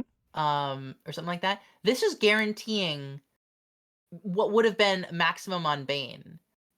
You can have, if you had that, the one where you're like the insinuation or whatever. Yeah. Um, where you're subtracting their saving throw, you can automatically guarantee they have a -4 to their saving throw at least, Yes. which Yeah. is Yeah. seems pretty powerful. This I think I really like, because it's not just, again, for like some of the damage dealing, right? It's like, oh, you roll a 1 on the damage, you can like re-roll that or take a higher one. Like you're saying, with insinuation, you can guarantee for this save, or you can guarantee for an errant aim to make sure that you hit if you were just short a little bit, like 1, 2, or 3. You can guarantee hmm make that a 4. Pretty cool. And it's really cool because you're expending like, oh, I just really got it. So it's like it's your life energy, which is pretty cool. Yes, I like this. And then we go all the way to level 18, which is, so you must have a lot of subclass stuff in between there, Mhm. because that's pretty crazy. Sonic Reserves. When you roll initiative, you regain expended uses of your Psionic Energy dice until you have at least 4. If you have fewer than that, so that's really nice. Where you're basically, you're always gonna guarantee every time you go into combat by level 18, you're gonna have always have 4. You're ready to go. I like that. So you can just keep using them, which is really nice. This is like the sorcerer's old capstone ability. Remember the level 20 ability where you could gain back in 2014. That was You like gain my like magic 5 sorcery points. points. Yes. Everyone is a little bit. Thankfully, that's not the. It is almost capstone, but it's at least not the level 20 ability. I think it's not you kind of want your level 20 ability to be very flavorful, in my opinion. Which Right. you want to read? You want to read about level 20? What will we get? Sure. Yeah. So, jumping over level 19 because that's pretty much what the others get too. Level 20, Enkindled Life Force. You burn your life force, similar to earlier when we were doing the Psionic Surge and using your hit dice to achieve greater psionic. So once per turn, when you roll one or more psionic energy dice for a psion feature, or my favorite, the psionic disciplines, you can expend 1 or 2 of your hit point dice. And for each one you've expended, you roll an additional psionic energy dice, so 1 or 2, and then add the numbers rolled to the total. And this roll will not expend this additional one that you were rolling. So you can push yourself even more. That's very nice. Oh my gosh. So remember those minus 12s I was saying that were potentially Right? Yep. you could have like potentially a minus 24 to their roll. Oh boy. No, plus Mind Sliver. Minus 28. Wait. No, that's not likely. Plus another That's not 12, likely. right? Because you can expend 2 hit dice and then you roll an additional one on top of the one you were originally rolling. So I'm counting minus 40. Actually. Oh, that sounds like crazy stuff. No, hold on. Yeah. You only rolled the 1 to begin with, the 1d12. So the second one would be 2d12 total. Right? Unless I read that wrong. Oh, let me look at this. Because you can expend 1 or 2 of your hit point dice for. And then for you're each hit point die expended. So it's 3d12. Yeah, so it's minus 40. Minus 36 minus the 4 for Mind Sliver. Jeepers. That's so dumb. Do you really want? Thankfully, it's nothing that does like a bunch of damage potentially, but you could erase someone's mind and just. You could just do insult to injury for sure. Like... That's terrifying. A level 20 psionic is terrifying. What the heck? I'm scared. Yeah, because by the time you get there, it is going to be a 12 since we got it at 17. So that's pretty exciting for them and terrifying for others. That's so terrifying. I don't want to face off against a level 20 scion. Holy crap. I feel like now Insinuation feels like almost like a thing I'm going to have to get. I have to get. It depends how mentally manipulative you want to be, though, I guess. Because you could be more like, as we go down, we're going to talk about those subclasses. Yeah. It could be something that's not quite about that. So the psionic subclasses. A design note. Psionic subclass specialization grants you a feature. Metamorph, Psykinetic, and the Telepath. Designer note: the Psywarper subclass scored exceptionally well and doesn't need to go through another playtest. Oh, the Psywarper. Let's go. So we should probably go and look at the Psywarper before we do anything else. Let's go ahead. I'm gonna go back through here. Let's go back to the Scion. I'm gonna load that up real quick. Oh, content is. Oh no, it's fine. Let's go find the Psywarper. Cause that. Ooh, warp. That's crazy though. That's so crazy. They're like, yeah, we don't even need to talk about this. I'm gonna morph, flexibility, rebounding, telepath. Where's the Psywarper? Here it is. Do you want me to link you the thing for this? I did find it. You found it? Okay. I believe so. So, warping space with the power of your mind. That's super cool. Psywarpers tune their psionic powers to manipulating the space between objects. Capable of teleporting across the battlefield and creating vacuums in space, the Psywarper is never in one place for too long. That's super cool. Nice. Like, there are, like, Conjuration is the closest thing you can get to something like that for, like, a wizard. Yeah. But that's not even, it's usually summoning things. You do have some teleportation, but this specifically is about, like, this is the teleportation subclass. Which is, there's not a real big focus. There's some things that dip into it, but this is like full hog. So let's get into it. Mm-hmm. Would you like to tell us about the spells again? Sure. Yeah, I'll talk about the level 3 Psywarper spell. Level 3 and beyond. Basically, they will, once they have access to the subclass, gain Expeditious Retreat, Featherfall, good stuff, Misty Step, Classic, Bread and Butter, and Shatter. Very nice, very nice. And of course, at level 5, they'll get Blink and Haste. Exciting. 7, Banishments Ooh. and Dimension Doors come in quite handy. And last but not least, at level 9, Teleportation Circle and Steel Wind Strike. That's going to be Holy sick. crap! That's so good. Steel Wind Strike is such a fun. I have that on my sorcerer as one of her. She has a custom subclass. Mm-hmm. That's one of her additional spells for that. It is so anime and cool. Yeah, it You does. teleport It looks like behind it. them and say nothing personal. It's really exciting to see that out here Oh. at level 9. Yeah, at level 9, you're able to. Ooh! I can see why people are like, yes, please, I want this, yes, please. At level 3, you get teleportation. I mean, yeah, that's the whole theme of the class. Subclass. You can cast Misty Step without expending a spell slot, and you must finish a long rest before you can cast in this way again. However, you can restore your use of it by expending a psionic energy die, no action required. Oh So you my can just god. be like, I can just be like, hey, I'm a cast, and remember, this is no verbal or somatic components. So Yeah. you just teleport. You can't be stopped. Oh my So gosh. it doesn't matter if you're being grappled, restrained, whatever. None of that matters, I'm pretty sure. Oh my gosh. You just teleport away. This And thing cannot be. It's nothing can stop it. Yeah. And then you could do it once for free per long rest. And then you get up to 12 psionic energy dice. So if you really wanted to, you could, if I'm understanding this correctly, expend your use of, expend it, restore use of it with one of your psionic energy dice. So I'm out here teleporting like 13 times, or sorry, Misty Stepping 13 times for theoretically free. And that's just your bonus action. You can do whatever else you want after that. Because here's the thing. Remember, do you know one of the rules in 2024 about expending spell slots?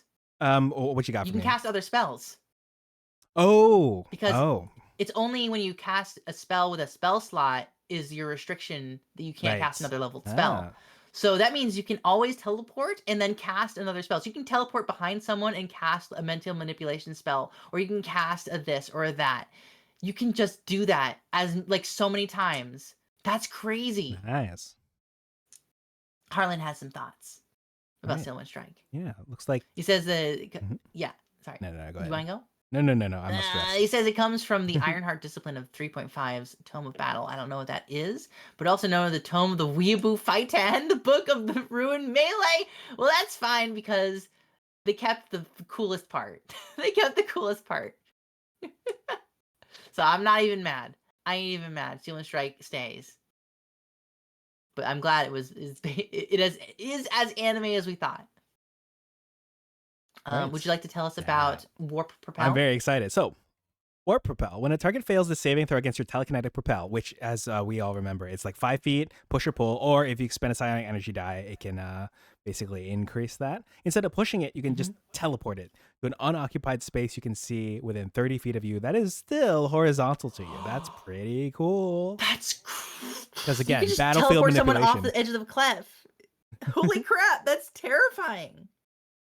What? Oh, and also that means you can just teleport your friend to your. Wait, that's so huge. That's so huge. That's nice. No wonder this scored so highly. And then you get Warp Space at level 6. When you cast Shatter, one of the things included on your list, you can spend one psionic energy die to modify the spell so the radius of the sphere becomes 20 feet. So fireball range. In addition, the creatures that fail the saving throw are pulled straight towards the center. So you literally everything goes in there. Any unoccupied space as close to the center of the sphere as possible. That's very fun. It's very thematically you are literally creating a miniature singularity. Yeah. Shattering space. Ooh, that's spicy. And you get a second level 6 ability? Ooh, right, because warp space, but also teleporter combat. Immediately after you cast Misty Step, which of course you can do for free, or expend one of your psionic energy dice to regain that use for free, you can cast one of your psionic cantrips that has a casting time of an action as part of that Misty Step bonus action. So you're just shunting yourself across, and then on your way in or out, I'm getting flashbacks to Marvel Rivals and that magic character who can just teleport short distances and make life a living hell for support characters. that you could do 3 spells in a turn. Oh, right, because that's a cantrip. So then the main action isn't limited and can be a leveled spell. What the heck? That's crazy. That this freaking this class is looking so fun. So we can go and look at some of the cantrips later. When we do look at the cantrips later, Yeah, we're and gonna keep imagine this in doing mind. it with Misty Step. Keep this in mind. Yeah. Duplicitous target as level 10. When a creature you see makes an attack roll against you, you can take a reaction to expend one of your psionic energy die and choose a willing creature you can see within 30 feet of you that doesn't have capacity. You and the willing creature teleport, swapping places. You can Sasuke. You can do the Rinnegan swap. You can just be like, nah. The barbarian, because you have a D6 hit dice, and you don't have a proficiency. You have no reason to be having that constitution really high. You could potentially have high constitution to sort of bolster it, but because you don't have the proficiency in that, it's not going to be super great for you. Although I think there is something that may be useful for that later on down the line. We'll find out. But in this case, you're like, all right, barbarian, you take this for me. I really like this because you just swap. I have a Rune Knight fighter right now who has one of the Mm-hmm. rune abilities is to, like an attack that would have hit here. I will go there instead and does funky magic to be like, oh, it just hit them even though they're over there. But this has more uses because of the fact that you're expending your psionic energy dice. Obviously, it's Mm-hmm. key to your reaction. So you wouldn't be able to use it multiple times a turn in theory. But the fact that I could just be untouchable on the battlefield multiple turns in a row and be like, you can't hit me. Oh, you hit him. Oh, you still can't hit me. I'm very excited. And the thing, willing creature, yeah, that's good stuff. Yeah, well, because here's the thing as well. If they're trying to chase you down, they're gonna have to eat that barbarian's attack of opportunity to try to chase you down because you're 30 feet away. And if they had to get towards you, because you're probably teleporting with bonus actions all of the time, they're probably at least moving 30 feet to get to you. So they might not even be able to make it all the way to wherever you just teleported. Nice. Untouchable. Oh, that's super fun. And then at level 14, mass teleportation. As a magic action, you can spend 4 psionic energy dice. That's a lot. And choose a huge or smaller creatures within 30 feet of you.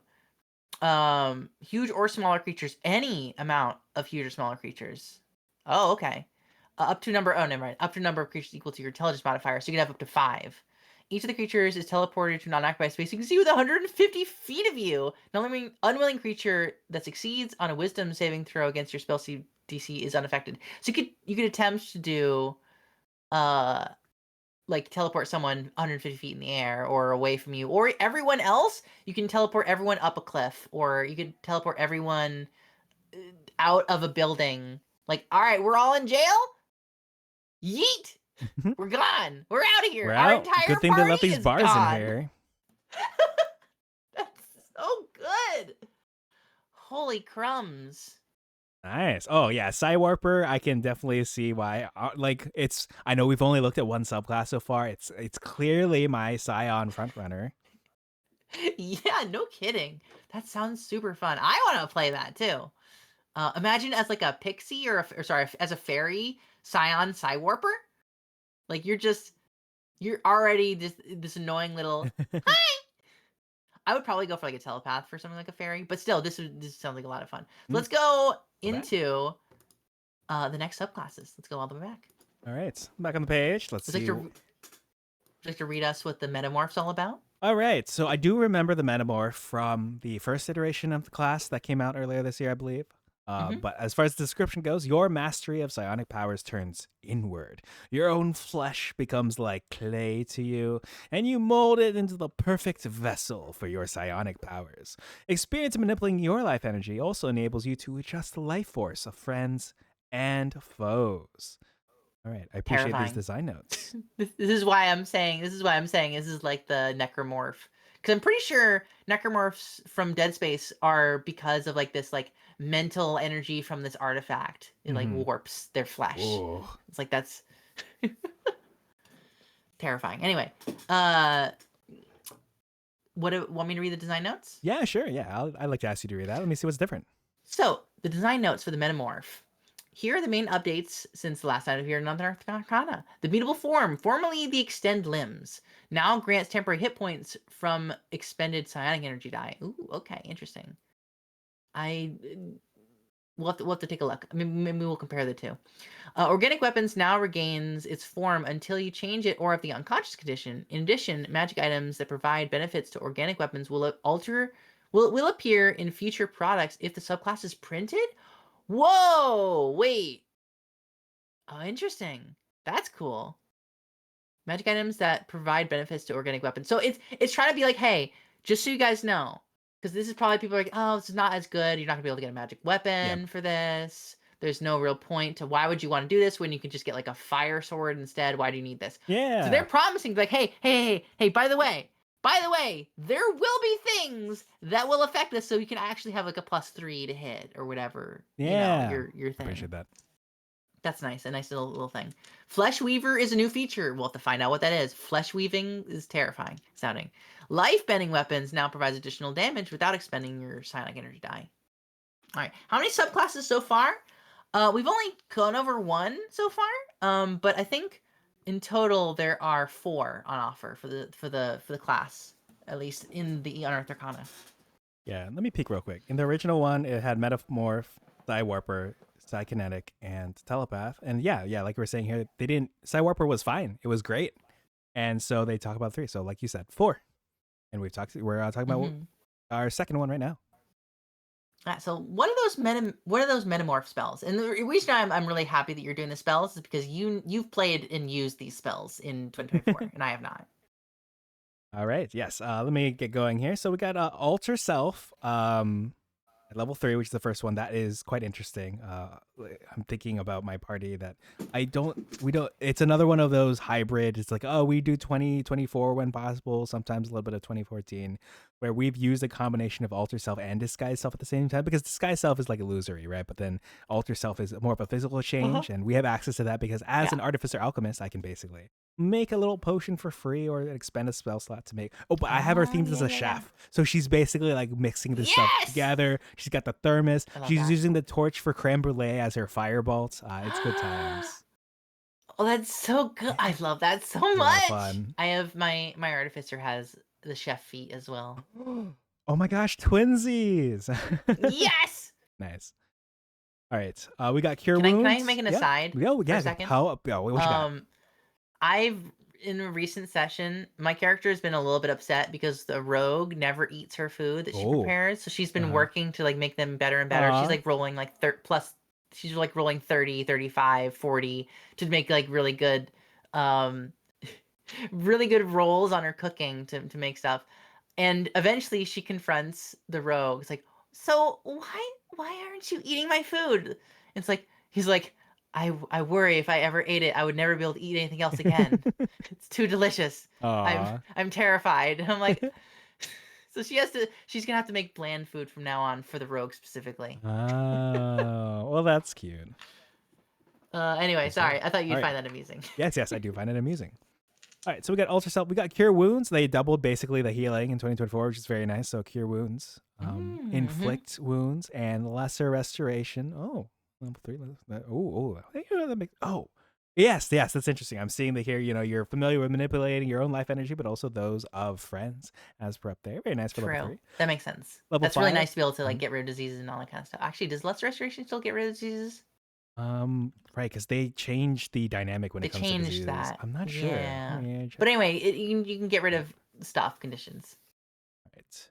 Level 5, Aura of Vitality. I think that's the maximum healing spell. It sounds really familiar. Check. I want to pick. Oh no! It's just a bonus. Sorry, I was laughing at Hive. Plot twist. Oh, it can't eat. Oh, I see. Okay.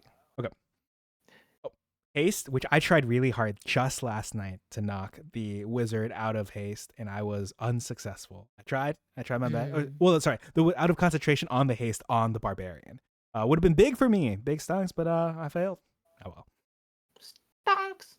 Level 7, Polymorph and Stone Skin. Again, par for the course. Really makes sense for this class. And level 9, Contagion. Oh boy. And Mass Cure Wounds. All right. Well, I really like the spread and the diversity here. Makes sense being able to There's a lot. There's manipulate body for the surprisingly better and some the worse. support options. Yeah. Yeah. It's nice. All right, and at level 3, we got a mutable form. As a bonus action, you can expend 1 psionic energy die to sonically stretch your limbs for 1 minute.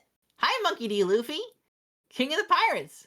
We're going to roll the expended energy die and gain a number of temporary hit points equal to the number rolled plus your intelligence modifier minimum of 1. In addition, you gain the following benefits while the feature is active. Reach. Your reach is increased by 5. Speed. Your speed is increased by 5. Touch. When you cast a spell, there's a range of touch and a casting time of action. You can make the spell's range 10 feet.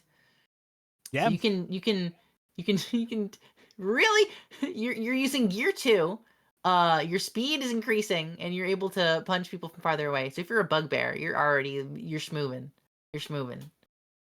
This is pretty cool. The free chiropractor.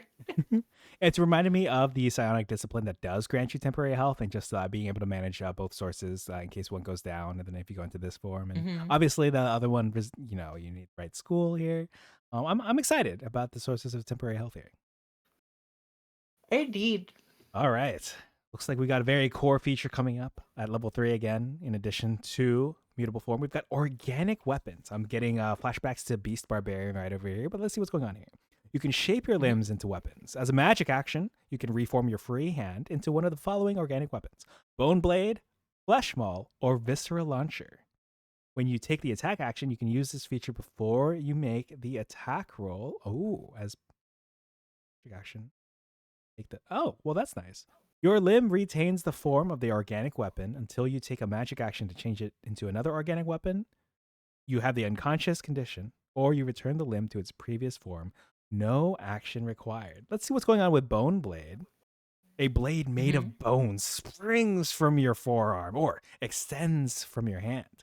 The blade counts as a simple melee weapon with the finesse property, so you can use strength or dexterity.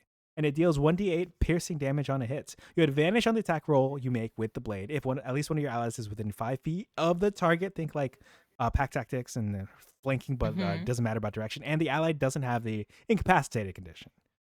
Ooh, terrifying. Here's the thing: it's got finesse, and you get advantage. So if you multi-class with a rogue, you can use this hidden blade, this bone blade, as a rogue's sneak attack, because you'll get advantage as well on it too. So you get more chance to crit potentially. This is just some thoughts I'm having. If you wanna multi-class.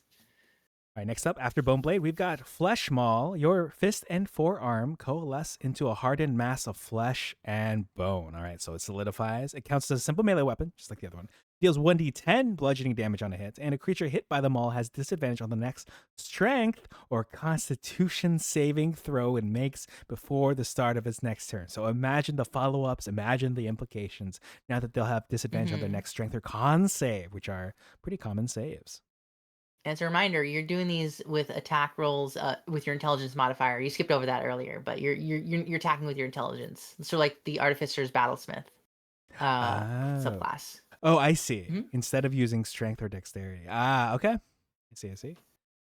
And last but not least, Viscera Launcher. Your hand and forearm transform into a crossbow made of muscle and sinew that fires bolts of bile. It counts as a simple ranged weapon with a normal range of 30 feet and a long range of 90 feet. So if you want to roll at disadvantage or if you got something to flatten that out. And it deals 1d6 acid damage on a hit. Once on each of your turns, when you hit a creature with an attack roll using the launcher, you can deal an extra 1d6 acid damage to the target. Okay, digesting that now. I don't want to digest the bile. No, I'm okay. Does that stack with flanking? So advantage will never stack with advantage. Advantage is always just advantage. At least for 5th edition. I hear it worked differently in previous edition. Well, in this case, yeah. I think they call it something different. So advantage specifically is always going to be like that. Yeah. The parasite sounding odd character, yeah. I was confused why it said once on each of your turns when you hit a creature with an attack roll, but then I saw what was coming up next and what's on your table. And I'm like, things are making sense now. Extra attack!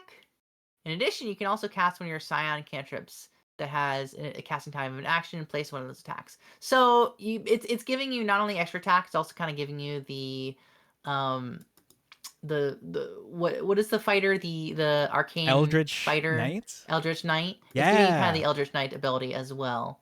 I'm really excited about that. Just the idea to weave in. I love that 2024 Eldritch Knight fighter allows you to weave in a cantrip for one of your attacks, or like even a leveled spell for multiple of your attacks. Mhm. So seeing that the Scion has access to the same, I'll call it quality of life improvement, is very nice. Here's the thing, because what you can do is you can also combo if there's any cantrip that has like a strength saving throw. Because I think there's like a telekinetic fling. I'm not sure if that one does that, but if it Mhm. does, we'll have to double check down. Yeah. Actually, hold on. Let me take a look real quick. Because I know there's. Oh, they're by. Why are these by? Okay. Telekinetic Mental. What was it called? fling, rush. Telekinetic. Here we go. Telekinetic fling. No, range spell attack for No, this it's a one. spell attack. It's a spell attack. Never mind. I was gonna say if any of these have like a strength saving throw, you'd be able to combo like crunching them and then using a cantrip to like blast them. I think that would have been fun. Mhm. That's fine. Never mind. So yeah, and then also at level 6, since that was just Yeah, the pretty extra short. Go ahead. attack. When you use mutable form, you can expend an additional psionic energy die to gain the following benefits. You can get organic defenses, which you can probably describe those as like plating or spikes or whatever you want Right? to do. Exciting. You gain a +2 to AC, or you empower your healing when you cast a spell with a spell slot that restores hit points to one or more creatures. You can expend your psionic. You expend one psionic energy die, roll it, and add the number to the number of hit points. So that, for example, if you're Oh, healing like a mass right. healing thing, you could do that. Could be basically if you're healing like 10 people and you're doing like a d12 at the top or whatever, that's doing like an additional like 10 d12 worths of healing, Yeah. so Oh my gosh. So nice, especially with that's like pretty mass cure nice. wounds or something. Very nice. E. All right. Over at level 10, we have not only the mutable form from level 3, now we have improved mutable form. So the duration increases to 10 minutes from the previous 1 minute, which can be quite useful. And you gain one of the following benefits of your choice, which lasts until it ends. So we've got Stony Epidermis. You've got advantage on Constitution saving throws to maintain concentration. I won't say no to bonuses or buffs to maintain concentration on spells. Very nice. In Mm-hmm. addition, you can choose one of the damage types here: acid, bludgeoning, cold, fire, lightning, piercing, poison, slashing, or thunder, and you'll gain resistance to the chosen damage type. So not radiant, not necrotic. Let's see. Poison. Interesting. Now, instead of Stony Epidermis, you could get Superior Stride. When you aren't wearing armor, you can take the dash action as a bonus action, and you have a climb speed and swim speed equal to your speed. Can be useful. And last but not Mm-hmm. least, Unnatural Flexibility. You gain a +1 bonus to AC, which or interesting. Which I believe does stack with organic defense, but we can talk about that in a bit. Yep. And you're nice. And your body, along with any equipment you're wearing or carrying, becomes pliable. You can move through any space as narrow, as thin as an inch. And you can spend 5 feet of movement to escape from non-magical restraints or to end the grappled condition. Damn, okay. This class is powerful. And I mean that Scion as a Right? whole, not just this particular subclass. Okay. So this is what I'm getting is scions are pretty slippery. It's hard to pin down a scion. No, Either, absolutely. yeah, either they're teleporting around or they're literally able to slip from your grasp and like slide under a door crack. But like not in a way that's like magical. Literally, their bones. Well, kind of some of it's magical because they're able to shift their gear with the power of their mind. They're able to like slurp down into like a Sure. puddle and like and just move under a door.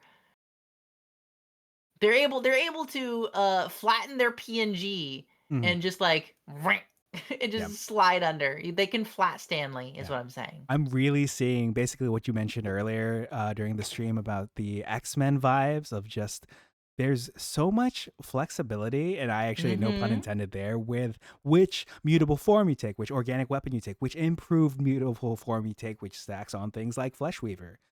This is Mm-hmm. this is very exciting. And it's worth reminding everyone, right?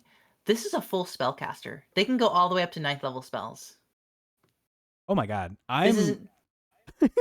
It's that Toy Story meme. Like, I don't want to play with you anymore, and I'm just like dropping Celestial Warlock and one of the newer clerics into the trash can. I'm like, ooh, no. I want to be like, I love my spellcasters, but what if I could? Well, I could be a spellcaster with all of this gestures towards the screen. Yeah, exactly. Damn. On top of everything, you're melting under doors.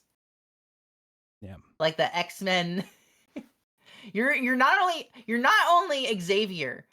You're also Wolverine because you can have claws of bones. You're both Charles Xavier and Wolverine at the same time. And then the other subclass, Nightcrawler, or even Oh yeah, Kitty. exactly. A lot of, like I said, it's very mutants from X-Men coded. Yeah, like Hive is And then saying we here, have seems non-spellcaster with the abilities. Like, just like if you gave these abilities, you'd be like, oh, wait, and you can cast spells. I thought you were some sort of like fit body manipulation, like oh my gosh. Well, it's worth noting that it has a D6 hit dice. So like this thing's squishy. Yes. It's slippery by necessity because otherwise it gets crunched. Yeah. Now here's the thing: if you're going to go for something like, because if you remember, you're able to use your attack rolls with your intelligence, so you can actually just focus down on Constitution and Intelligence. You don't need to really worry about the other ones, especially if you're going to be like really narrowing down that. Maybe you have your dump stat is some of your other stuff like your strength. You only have to be strong. You can literally be this wiry little thing that's literally using the power of their mind to fling their fists towards you. So like literally this like scrawny little zombie looking twink is just like using the power of their mind to accelerate their body and crunch broken bones towards you. That's terrifying. That's a terrifying visual. Yeah. But yeah. Now we have life bending weapons as its level 14 ability, which is the quote unquote capstone of the subclass. Your weapons become wreathed in negative energy. You radiate and you radiate life mending psionic energy. When you hit a target with an attack roll using your organic weapon, you can roll one psionic energy die. The target takes extra necrotic damage equal to the number rolled. This roll does not expend the die? Crazy. This is what this was talking about earlier. Remember some of the changes? This doesn't you're able to do extra damage, but it doesn't so you can do up to a D12 extra damage when you attack. But it doesn't expend the die. Yeah. Alternatively, when you hit a creature with your organic weapon, you can instead expend one energy die to re-roll it. Oh! To just re-roll the attack. The target takes extra necrotic damage equal to the roll. Wait, what? Oh, no. You're just when like you hit a rolling creature, it aside. You can okay, never mind. You can expend one, or you automatically do extra damage, or you can expend it to do this thing. Okay, gotcha. Targeting extra necrotic damage equal to the roll, and each creature of your choice within 30 feet emanation originating from it regains hit points. So you can basically like turn this thing into a fountain of like siphoned energy. Oh my gosh! Imagine some poor enemy that you have pinned down, and you just wail on it with your organic weapon. You're expending the psionic energy die. You're reducing its health and restoring the health of everyone around you. Ugh. You're draining it. Because here's the thing: that could be up to like a 12 plus 5. That could be like 17. A total of like you punch someone. You literally punch someone with a bone blade, and as you pull it out, like green energy just erupts from their body, and you and all your friends surrounding it in 30 feet emanation around this thing. That's a really large thing. All are gaining. So if you have like a party of 5 people, that's like that's so much. Yeah. That's so much healing. And I'm thinking about the last 30-foot emanation we were talking about. Imagine you and your friends are all in prison and you can see each other. You're like 30 feet away from each other. You grab that guard. The guard thinks you're about to break out. You are, but not in the way he's expecting. You slice through him, clean through with your organic weapon. You deal this extra necrotic damage to him. You restore all the health of you and your debilitated party members. You know, you've been here in prison a while. And then you teleport away because that barred window's over there and you're 150 feet away, safe and healthy. Damn, Psion. Okay. Well, those are 2 different subclasses. Yes. Oh, shoot. My bad. Oh my gosh. I redact but here's everything. What you can do. Here's what you can do though. You are in a jail cell, right? You are gaunt looking. You stare at this guard and you just literally move forward, and your body, like your head squeezes Ooh. through the Oh, bars, yeah. and you just reach forward and just like as the bone of your forearm just right into this guard as they fall down, and the blood pooling on their feet like snakes inwards and Ooh. innervates your entire party as you just turn Oh. around to the rest of the party, grab the keys, and say, "Let's go." Beautiful. Right? All right. Okay, so I The wasn't body really horror potential flavor. Yeah. I wasn't feeling metamorph when I first saw, but now I'm like, oh my gosh, this is exciting. Yeah. So Harlan is saying psychic warrior used to be this sort of like that. There was another class called the War Mind that was awesome. So this is giving you some of those vibes, Harlan. Is that what you're saying? But yeah, we've only done 2 subclasses so far. Yeah, we got 2 Let's more go to to do: the next one. psychokinetic and telepath. I'd like to take another break before we jump into these last 2. Oh, sure thing. Of course, in pieces. Yeah, it's running of you in pieces. That's fair. Mm-hmm. Yeah, the pieces like that guard Uh, got split into after that bone saw situation. mm-hmm. All right, so I'm gonna go ahead All and right. Well, I'll see you break. guys in just a little bit. Go on a bit. Yeah.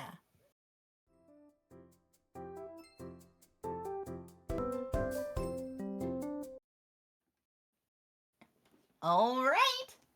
Welcome back Welcome back. Welcome back. to a new subclass. We've already been enjoying the Psy Warper and the Metamorph, surprisingly with the Metamorph, because it's very crunchy, but I can see where it can be fun. Mm-hmm. Now let's get into the Psykinetic. We mold sonic force or creation and destruction. So this is what you really want to just like boom. Ooh. The Psykinetic controls their sonic powers like a malleable force. They bend their telekinetic energies into sturdy barriers and strike with the force of a battering ram. This is when you really want to be like, all right, I want the force. I want to use the force. Okay. So here we are. Here's your Jedi. All right. The design note here. Here are the main updates to the subclass since last appearance in the Unearthed Arcana. Stronger telekinesis is a new feature. Telekinetic techniques now allow the Scion to use telekinetic propel more than any other Scion. There we go. That was probably, I think, one thing that people were like, well, you could already do this. So now they're being like, all right. You do this better. You do this even better, which is good. Destructive Trance, formerly empowered attack mode, no longer uses psionic modes, right? Because those were pulled out of the main class. And you can add 1 psionic energy die to your spell damage without expending it. Okay, interesting. Rebounding Field grants temporary hit points whether the target fails or succeeds on a saving throw. Very nice. Enhanced Telekinetic Crush now adds a psionic energy die expended to the modified spell's damage. And the heightened telekinesis now only requires psionic energy dice and does not expend a spell slot. Ooh, okay. Interesting. All right.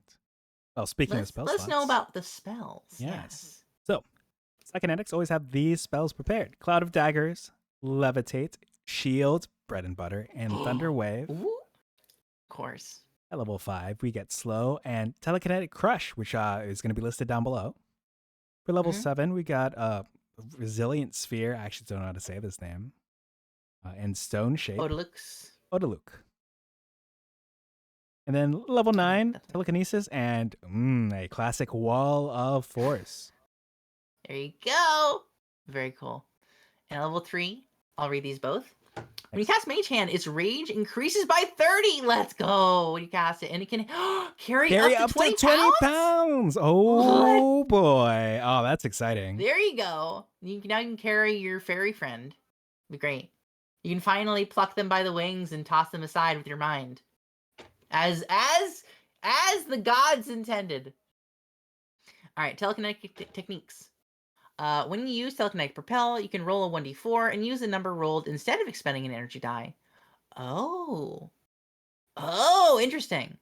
So you can choose to use an energy die to do more, or you can just be like, all right, I want to use this, but I don't want to expend anything, so I'm just gonna do that. Interesting. So let's go back to real quick to see what this is, because what are we enhancing here? So going back at the top, we have the telekinetic propel. As a bonus action, you can choose a large or smaller creature other than you that you can see within 30 feet of yourself. When you do so, the target must succeed on a strength saving throw or be moved 5 feet towards straight away from you. Alternatively, you can roll. So this is the energy die. When you take this bonus action, the distance is moved equal to 5. So you can basically push them further, and you can decide to do a 1d4 rather than expending something. So you always will be able to do at least 10 feet, but upwards of was it time 1d4? That's 20. I think it's So plus that, so 25 feet. So you can do upwards of 25 feet just without expending anything. Oh no, I think it replaces the 5. No, 20, but still good. That I just realized something.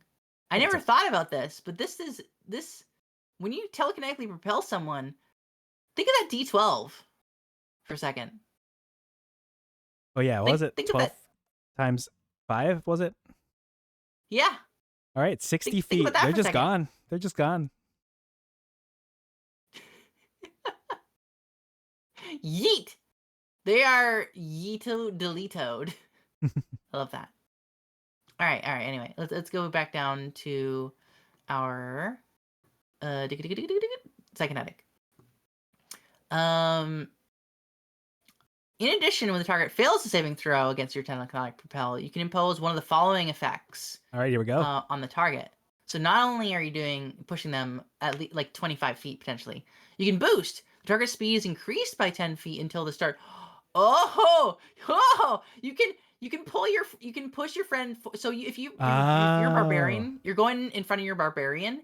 You can send your barbarian 25 feet closer to the target, and then you can increase their speed by 10. Oh my god, terrifying. Disorient. The target can't make opportunity attacks, so you push them and then they get disoriented if you're doing it against an enemy. Or telekinetic bolt. The target takes force damage equals to the number rolled on the target. So you can like push them as a bonus action and do like a D4 of damage, or up to if you expend a D12. Nice. So and if you're doing the D12, you push them like 60 feet plus they take like 12 damage if they're doing the thing. But that's pretty nice. Nice. And then you want to tell us about the destructive trance? That I can. All right, so Destructive Trance. At level 6, at the start of your turn, you can expend 1 psionic energy die to enter a destructive state. I love doing things to enter states, whether it's Sorcerer or Barbarian. For the next 10 minutes, you gain a fly speed of 20 feet and can hover, and when you cast a Psion spell that expends a spell slot, you can roll your psionic energy die and add the number rolled to 1 damage roll of that spell. This roll doesn't expend that psionic energy die that you rolled. So you're in this new form. You can fly for 20 feet and you can deal some extra damage each time. It's pretty nice. At the start of your turn, you can just be like, hey, I want to be the coolest. I want to be Zahir. I want to be the coolest Jedi. I'm a float here. And then also everything you do just does more damage. Oh, That's super Zahir. cool. That's super fun. Ooh, I'm getting excited. Have you heard of the tale of Right? Guru Lahima? And it's interesting they also bring up Jedi. It's like the tale of Darth Plagueis the Wise. A lot of interesting ancestry in both of those. Okay. So Harlan's crashing out right now. Mm-hmm. Should we address this crash Sure, out? we can address chat for a bit. Also, first of all, hi Ron. Hello. But also, Harlan is saying, I've been talking for a second. Can you describe what's going on with Harlan? Oh, yeah. So Harlan, our local fairy, is upset with the representation or misrepresentation occurring in D&D. There's a lot of things that are concerning with representation, like where are my damn dog boys? Why do we have 2 cat races but 0 dog races? Which is why I like Daggerheart for adding dog races. And then the whole fairy situation that he's concerned about is why are they just pixies but lopped under just the name fairy? Why can't there be a specific fairy with the fey type? What happens to every other fairy? Why has depth vanished from my races?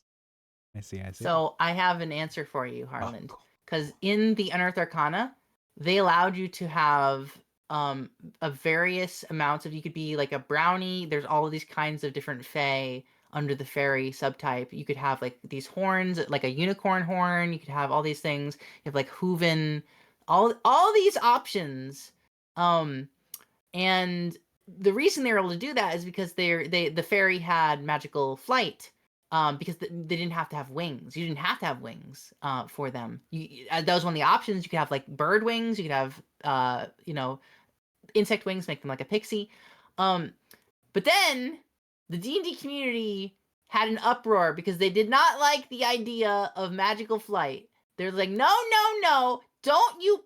I hate this. Make them have wings. Give them wings so they can be plucked from the sky. So I can mash them on the ground and macerate them. And so they're like, well, we really want this flying archetype, so I guess we're just gonna. They restricted it to just the one option because the D&D community had an uproar over it. That's your answer. The diversity was cut down. Then just force them to be pixies. The problem is pixies are an existing race that are tiny. And they are entirely afraid of giving player characters tiny characters. I don't know why in this edition. It's just part of the mechanics of it. Things aren't built around tiny characters, and they don't want to make a stipulation for every single sub rule of like when you're a pixie, here are all the things as effects because you're tiny. So that's why they're very afraid of making things tiny. I think they should have just added the pixie. I think it would have solved a lot of things. But I understand why. I understand from a game designer perspective why they're not doing it, because they have to write out a bunch of additional explanation text. But yeah. I'm glad you had a... And pick another planet race. Just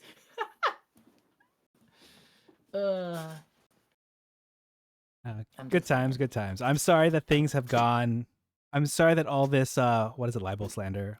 That all of this perception of your people, Harland, has been thrown under the bus for... I'm thinking about that meme with the domino effect. Like, you start with a small domino, and then the big domino at the very end is this injustice done to Hello Harland. Mm-hmm.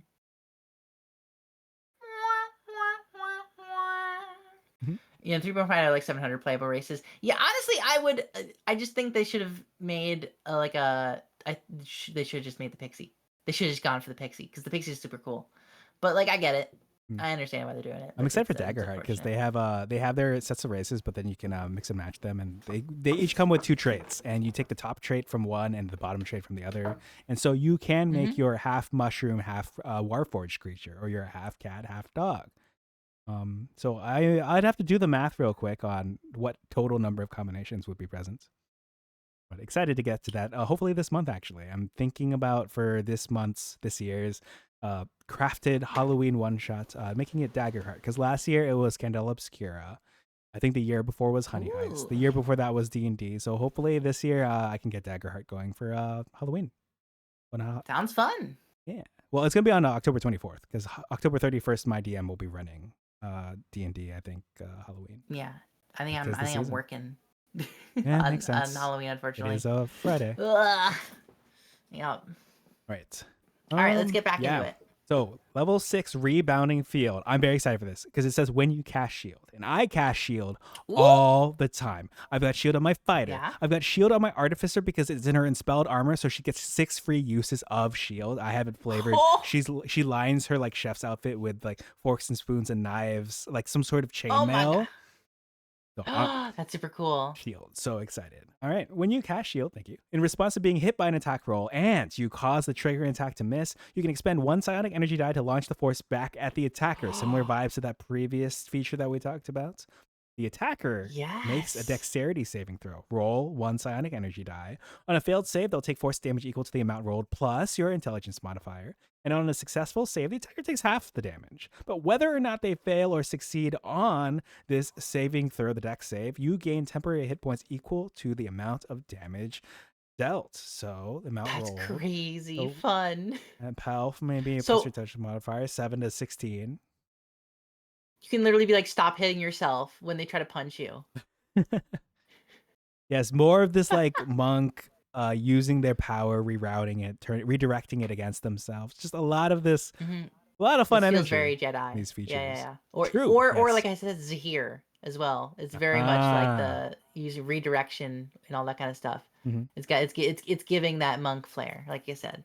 And then at level 10, we have the enhanced telekinetic crush. When you cast telekinetic crush, so it seems like they have this subclass appears to have its own unique spell.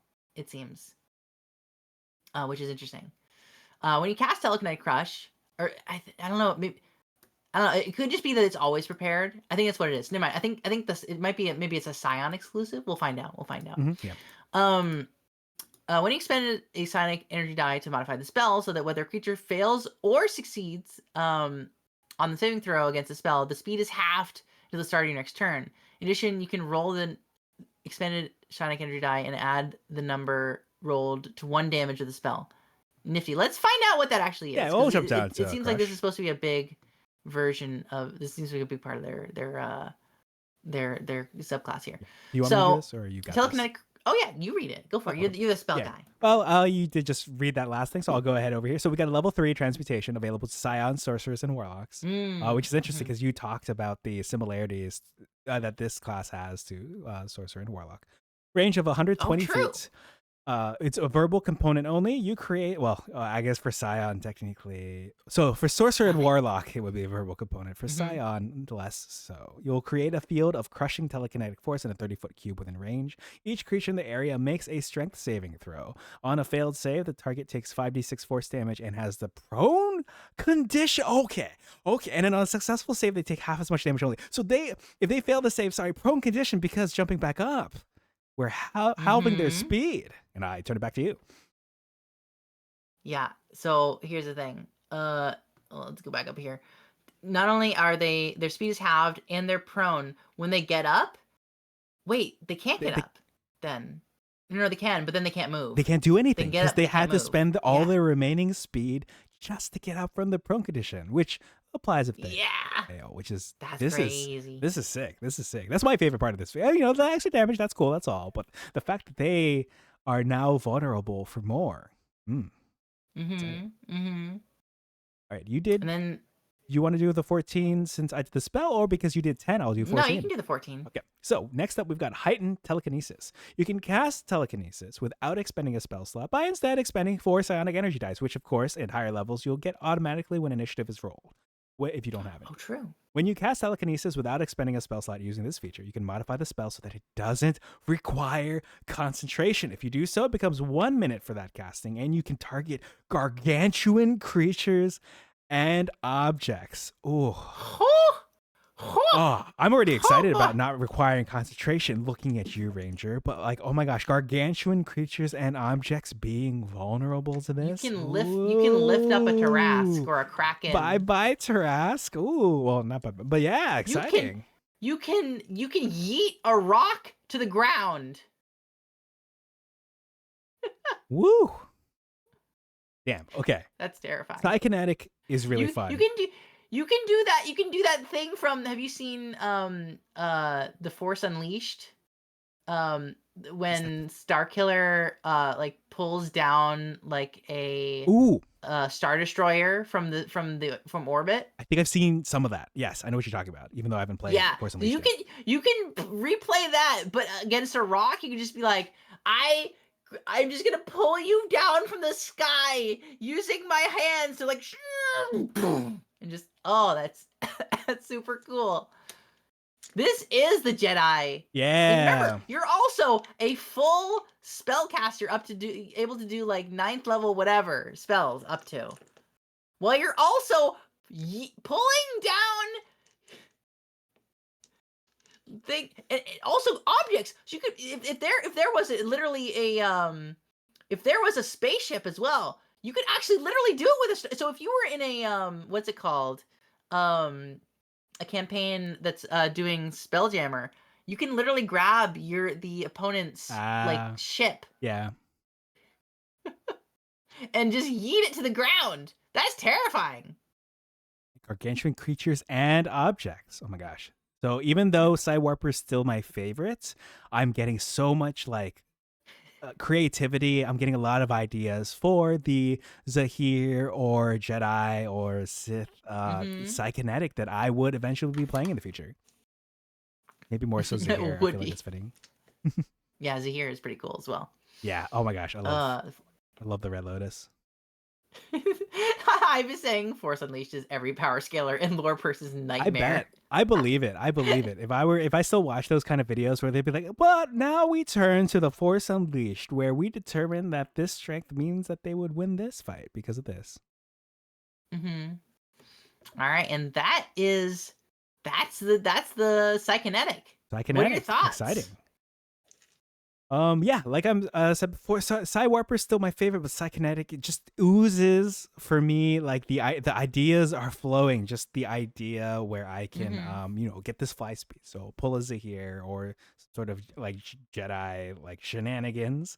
The shield, I love shield. So like that to me is pretty nice. And then that enhanced telekinetic crush, like just to keep. Oh, you know what? So forget what I said about Jedi. Sorry, Sith. Like just the idea you're using an enhanced telekinetic crush, and if they fail to save, plus you've got other Scions shenanigans going on, and they have to spend all their remaining movement just to get up from the prone condition, and you could just like keep wailing on them. I'm just like, it's very evocative of the intensity that at least maybe an enemy character would have against the party. I'm trying to remember. I'm trying to think for a second. What spells? Because I'm trying to think if they have access to lightning bolt. I did you think go about full that. Sith. Yeah. Hold on, let's You take did a look say for a second. level 9 Hold on spellcaster. a second. Was it third level spell? Let's take a look. Sounds familiar. I don't see anything lightning based. Yeah, I mean it makes sense. It's very much all like the stuff that you do with your mind. That's a shame. I'm gonna think really hard about shooting that guy with lightning with my mind. You probably do like Rithian psychic lance and flavor it like that though. But still, anyway, I just wanted to double check that real quick. Yes. On to telepath, perhaps. The telepath, yes. Let's get into it. So let's. Where are you? Do you mind if I jump over to telepath and start us off? Since it sounds like we've got something right before spells, and since you typically start off the classes, I don't know. How are you feeling? Oh, sure, that sounds good then. How are you feeling, voice wise and everything? I'm doing all right so far. Oh, okay. Thank you for asking. Since I'm since I am just coming back from being sick. Yeah. So if only I were a Scion where what was it? The one where I can just be like, okay, I'm gonna use my psychic powers and ta-da! You are no longer sick. Lesser restoration. You know. Oh, the metamorph. Metamorph. Imagine. All right, so we got the telepath, master tactics in the landscape of the mind. I'm excited. Telepaths are masters of mind magic. They use their psionic powers for all matters of the mind, whether they bolster the mental defenses of allies or probe the thoughts of others undetected. A telepath can be a bastion of psionic aid or a crafty manipulator. Ooh, sorry, I'm just realizing my vampire character, who I think is supposed to be a fighter. I'm like, what if I just made her a Scion instead? What buffs will she get? Yeah. Okay. I'm gonna put those thoughts away. No, but hold on. There's so many things you can do silently, just as a charming vampire. Cause you can also do the devilish tongue as well. You can be like, oh yeah. I see your vision. I see your vision. Thank you. All right. As far as updates go, since the last version of the telepath we saw, since his last appearance in Unearthed Arcana, so Mind Infiltrator, which we'll get to now, expends only one psionic energy die. Telepath spells. There are going to be new spells that I'll talk about in just a moment. Telepathic Distraction is a new feature replacing Telepathic Hub. Bulwark Mind, formerly Empower Defense Mode, it no longer uses psionic modes, and you can add one psionic energy die to a saving throw without expending it. Ugh. Potent Thoughts now also increases the range of your telepathy, which I felt was crazy already. And last but not least, Scramble Minds now doesn't expend a spell slot and allows the Scion to choose the behavior of the target instead of rolling dice. I expect there's a table later. It's nice to be able to choose. Exciting. Nice. And at level 3, starting us off, the Mind Infiltrator. When you cast Detect Thoughts, you can expend 1 psionic energy die to modify the spell, so it doesn't require spell components or concentration. In addition, when you use the Read Thoughts effect of the spell, the target doesn't know you're probing their mind, even if it fails the Wisdom saving throw. So you can just freely, without worrying, read people's thoughts as a telepath and not have to worry about them being like, hold on a minute, my thoughts are being read. What's going on here? Hey, wait a minute. That's really powerful. Also by the already. wind. That's nice. Trying to Only read for my one thoughts. psionic as well. That's nice. That's very nice. I can see why people would have been a little bit like, because it's using a lot of your resources if you're using 2 of them, especially if there's so many other good things you can use with these psionic energy. But in this case, that's pretty nice. And then the spells. Yes. So at level 3, Scions of the telepath nature will be able to cast Bane, Command, makes sense, Detect Thoughts, of course, as we spoke, and Mind Spike. At level 5, they'll get my favorite sarcasm spell, Counter Spell, because as a DM, and Slow, exciting. Level 7, they'll gain Compulsion and Confusion. And last but not least, at level 9, Modify Memory, where are our Jester fans in here, and Yolande's Regal Presence. Exciting stuff. Now, here's the thing.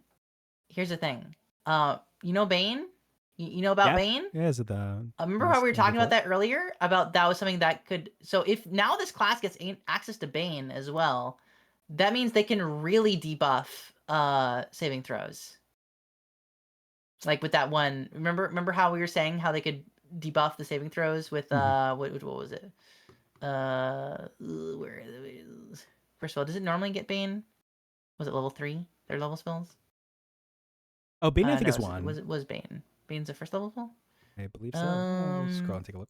Yeah, so it's not normally on the list. Okay. So with this, the telepath, you're able to do a lot, a lot of crazy stuff. That's nice. Anyway, sorry, I was just making a note of that because that was yeah something we were talking about before. A lot of debuffing in this entire class. Makes sense.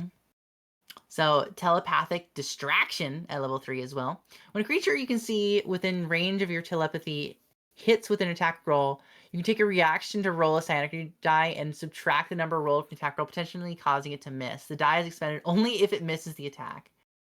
That's really fun. So if it's in range of your telepathy, which is already like 30 feet, to start with, just a default.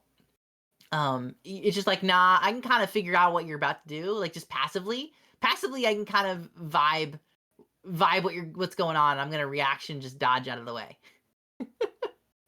Man, that's it's cool because the other subclass got shield, so you're physically blocking. In this case, you're mentally blocking away by dodging. I went back to double check. I did see that you are correct. It is 30 feet to start, but then you can spend a bonus action to increase it with a roll of a psionic energy die. So even at starting levels, you could basically, if you're about to get into a fight, increase the range of your telepathy to maybe 60, 70 feet, and then anyone in that radius, any of your allies, can be shielded from blows with this very feature. That's exciting. Oh, when a creature you see, not even just you. Yes, your allies. That's super. So you're also being like, I can tell what the opponent's gonna do. I'm gonna inform my ally, and that's some Xenoblade Chronicles nonsense. Not that Shulk uses telepathy, but he does predict the future and stuff, and that's kind of warning your allies in combat. It gives me that vibe. Yeah, that's a really fun one, especially because I am also seeing the implications where it's like, oh, I can, you're just literally listening to what they're going to do. It's like, oh yeah, I'm going to go ahead and swing my sword right at their waist and be like, okay, so ally, watch this. I can see this working really well for your, for that vampire when you're talking about. I can see it. The thing is, though, I feel like almost the metamorph could have worked as well, just because, like, the healing, because you're siphoning energy and stuff. Yeah. But anyway, I can see this as well if you're trying to be more crafty, a more crafty version of the vampire. All right, less choices. Over to level 6. All right, so yeah, the first feature is. Oh wait, I think Oh, was it you? Oh no, you did the spells and I did the. Yes, it's your turn. Yeah, All yeah, right. yeah, yeah. So, Bulwark Mind. At the start of your turn, you can expend 1 psionic energy die to strengthen your mind and enter a fortified state. So, for the next 10 minutes, not 1 minute, 10 minutes, you have resistance to psychic damage. Oh boy. And whenever you make an intelligence, wisdom, or charisma saving throw, you add a roll of your psionic energy die to the save, and it doesn't expend it. You're just getting a free, I don't even remember what it was at the start, 6? A free D6, D8, D10, D12 right on top, Mhm. unless you're incapacitated. But Plus, you're I mean, proficient with your intelligence and wisdom already as oh well. yeah, so you're not going to lose those by in nearly a lot of conditions. That's really nice. Mm-hmm. Nice. And plus, there's also the shielded mind thing as well from earlier. The where were those? They further up. Trying to remember where our little friends were. Psionic guards. You can also have um advantage on intelligence saving throws as well. So if you're you can use psionic guards in addition to the bulwark mind. You can also have not only well, actually no, was this one just advantage? No, it was a bonus. You have a bonus to your roll. You have advantage, and also you're proficient with intelligence. So if you really don't want anyone in your mind, you can be like, nah, not today, not ever. Yeah, definitely not That's super cool. Scion and definitely not the telepath. Nice. Mm-hmm. And then you have potent thoughts at level 6. You have your telepathy just generally is increased to 60 just as your default, which means you can increase it on Oh, top of it as well. right. Oh my But gosh. but you have a default range of the 60. In addition, you can also add your intelligence modifier when you deal any damage with a scion cantrip. So any your cantrips and stuff like your telekinetic flings, you're also doing extra damage. So that's the usual like the potent spell casting. This is why it's called potent thoughts. It's a parody to the other, similarly to like the cleric has it, the wizard has it, that kind of stuff. Mm-hmm. Xavier with Magneto's helmet. All right. And then, would you like to tell us about the level 10? Sure. At level 10, telepaths get telepathic bolstering. When you are a creature you can see within range of your telepathy, which as we know is 60 and can go up to 180 feet with a successful roll at 17, level 17 or higher. But we're talking at level 10. So let me calm down a little bit. So, within range of your 60 feet of telepathy, fails an ability check or misses an attack roll. Wait, you can tend a reaction. Sorry, I just scroll up real quick. No, you still use a reaction for that. Okay. You can take a reaction to expend 1 psionic energy die. Roll the die, add the number rolled to the d20. You can potentially turn a failed check into a success or a miss into a hit. The psionic energy die is expended only if the check succeeds or the attack hits. All right. So more helping out That's of the really party nice. if someone's This is failing some like, sort of save. yeah, this is kind of like the Artificer's Flash of Genius, but limited to ability checks. Oh, right. Ability checks, not saves. And Ability checks and attack rolls. yeah, it's specifically it's dodging the saves in this case. But that makes sense. That would be a little bit powerful. Um, I mean, it's already pretty powerful. I I gotta like it. say, I like it. in a nice way. Yeah, you could do potentially a plus 12 to an attack. uh, Yeah, I really like the buffing capabilities here, whether plus 12 to an attack or plus 12 to like some sort of let's say like a stealth check or a this feels like very much like a the ping. back of the battlefield support. The person that's not going to be dodging around or teleporting around or doing all these Mm-hmm. things or diving into the fray and all these pushing people around and doing all this. No, no, no. This person's staying in the back and controlling the Oh my battlefield, gosh. like the mastermind on the Oh chair my gosh. in the back. I'm already imagining a full Scion party, so a telepath in the back. And then the what was it, the teleporty Psy Warper, Warper? Was that which one was it that gave the ability to like swap two teleporter. people, like yourself and an ally? Yeah, Psy Warper. Okay, imagining a Psywhopper with the increased AC that is granted to the Metamorph, as like obviously still squishy, but a lot is going into intelligence, constitution as a Scion. So those two on the front lines, and the Metamorph basically being Psy warped to take in hits that otherwise would hit the Psywarper, but not the Metamorph. Just Sure. full Yeah, Saiyan yeah. party. I see it. I see the vision. Thank you. All right, who's up for level 14? I don't remember. That's me. All right, That's me. get away. You can cast Confusion without expending a spell slot by instead expending 4. There's a lot of these capstone ones. Yeah. You spend 4 energy dice, which you get back as well. Mhm. You can get back after which level? Like 18? Let me check. I think it's like 18. It is You can 18, get it back correct. When you automatically, roll yeah. initiative. You can do it without a spell slot, and you can modify the spells. And remember, every time you see something that says without a spell slot, that means you can also cast a different spell on the turn, which is nifty. You can modify the spell, so it also has a radius of 30 feet, and you can choose one creature you can see within the spell to automatically succeed on their saving throw against it. Wait, you can choose one creature. So if you have an ally there, Yeah, you can be like, no, you're good. You're fine. You're fine. Which is one of those things where sometimes these area... It's interesting it says 1. Not like a number equal to your intelligence. I would have expected this would have been a number of creatures equal to your intelligence modifier. Oh yeah, that's what That's I how I commonly probably would see have for written that that. stuff like that. Mm-hmm. Yeah, that's interesting though. You choose one creature you can see in the spell's area to automatically succeed on their saving throw. In addition, when a creature under the effect of the spell starts its turn, you can choose their behavior from the table instead of it rolling to determine. So you can be like, all right, everyone go north. Everyone go north. Everyone go north. March, march, march, march. Everyone go north. That's fun. Wait, actually, Interesting that that's the... sorry, I just wanted to peek real quick. I peeked at it, and it looks like because you choose their behavior from the table for the turn, and there are 2 of the rolls for the D10, at least in 2024 Confusion that I just pulled up, where the target chooses behavior. So even though one won't be under the effects of the spell, if you happen to have other allies, you could, when a creature starts its turn, when your ally that didn't make the cut as the one safe from the effects of the spell automatically succeeding on you can just tell it to choose its behavior. Yeah, you True. can tell it like, oh, you might not have free will, Interesting, but so you it can doesn't still matter. choose. Yeah, that's interesting. I am allowing you currently. I am permitting this. Yeah. Oh, that's funny. Yeah, it says the target. You can just choose for them to not take an action. You can tell. That's. I was about to say this one doesn't impress me as much as some of the other ones, but the fact that in this version of it, you can just tell them to not take any action. That like denies their entire turn. Yeah.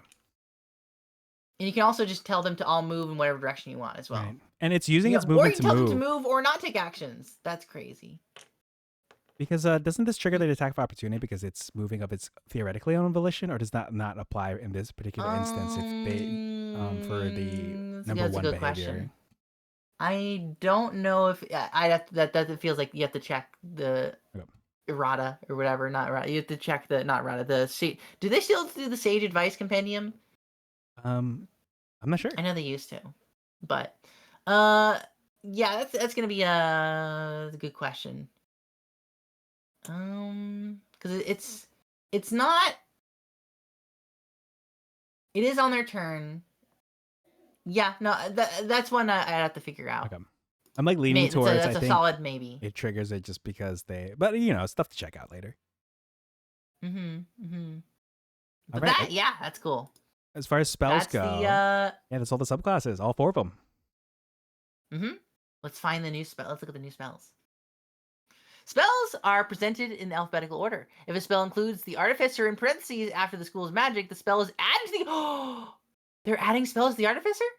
Or this could be just a generic thing. It's like, hey, just so you know, the Artificer is a thing. Use the most recent version of the Artificer that appeared in Arcana. Design notes. The spell updates. Several spells from Tasha's Culture of Everything return in this article, along with some new spells. Here are the main updates to the spells in the article. General updates. Returning spells have been refined and brought in line with the revisions of the 2024 handbook. New spells. New spells in the article are Bleeding Darkness. Ectoplasmic Trail sounds so cool. I want that on my sorcerer. I don't even know what it does yet, but Life Inversion Field. Summon Astral Entity. Telekinetic Crush. We've seen that one. Add new options to the various classes spell list. The Scion also receives unique spells of Ego Whip, Life Siphon, Psionic Blast, and Thought Form. Those are cool. I love that they have so many unique spells. Most classes get like 1 or something. They have like 4. That's cool. Telekinetic Fling. The cantrip no longer requires ammunition and doesn't destroy the object. Nice. Tasha's Mind Whip. The spell now restricts the target's turn options as before. Nice. Would you like to read the first one? Sure, yeah, we can go through these. So the first one is Abidal Zim's Horrid Wilting. It's a level 8 necromancy, so we'll see when these happen. Available to Scion, Sorcerer, and Wizard. It's an action. Instantaneous, 150 feet. You draw the moisture from every creature in a 30-foot cube centered on a point within range. Each creature in that area makes a Constitution saving throw. They'll take 12d8 necrotic damage on a failed save or half on a successful save. Constructs will automatically succeed at the save. Plant creatures automatically fail it. Non-magical plants in the area that aren't creatures, such as trees and shrubs, wither and die instantly. I think I've seen this used once. That's crazy. It's horrid indeed. Ugh. Mm-hmm. Well, that's a Tasha one, I assume. Very cool though. Very cool seeing it brought back in its updated form. I haven't seen what the original one has done. At least if I haven't done it in a while. So I'd have to see the comparison, but it sounds pretty potent. Now here's a new one. Bleeding Darkness. What a word! And this is going to go to warlocks and wizards and scions as well. So your warlocks, enjoy. Your wizards, enjoy. What in action, 60 feet, verbal, somatic, and material. Although not if you're a scion. Well, except for material, a vial of rare ink, worth 50 gold. So you're gonna need that vial of ink because it's a gold piece cost. Concentration up to a minute. You create an inky void in a 10-foot radius at a point you can see above yourself within range. Above yourself. When you cast a spell, magical darkness pours from the sphere, filling the 10-foot radius. A 40-foot tall cylinder originating for the sphere start of your next turn. Oh, so like it's raining down from this sphere. Nice. The cylinder turns into virtual terrain, and no light, magical or otherwise, can illuminate the area. When the darkness appears, each creature in the area must succeed on a Constitution saving throw, or take 3d8 cold damage and have the blinded condition till the end of the next turn. Creature also makes the save when it enters the area spell the first time. Creature makes a save only once per turn.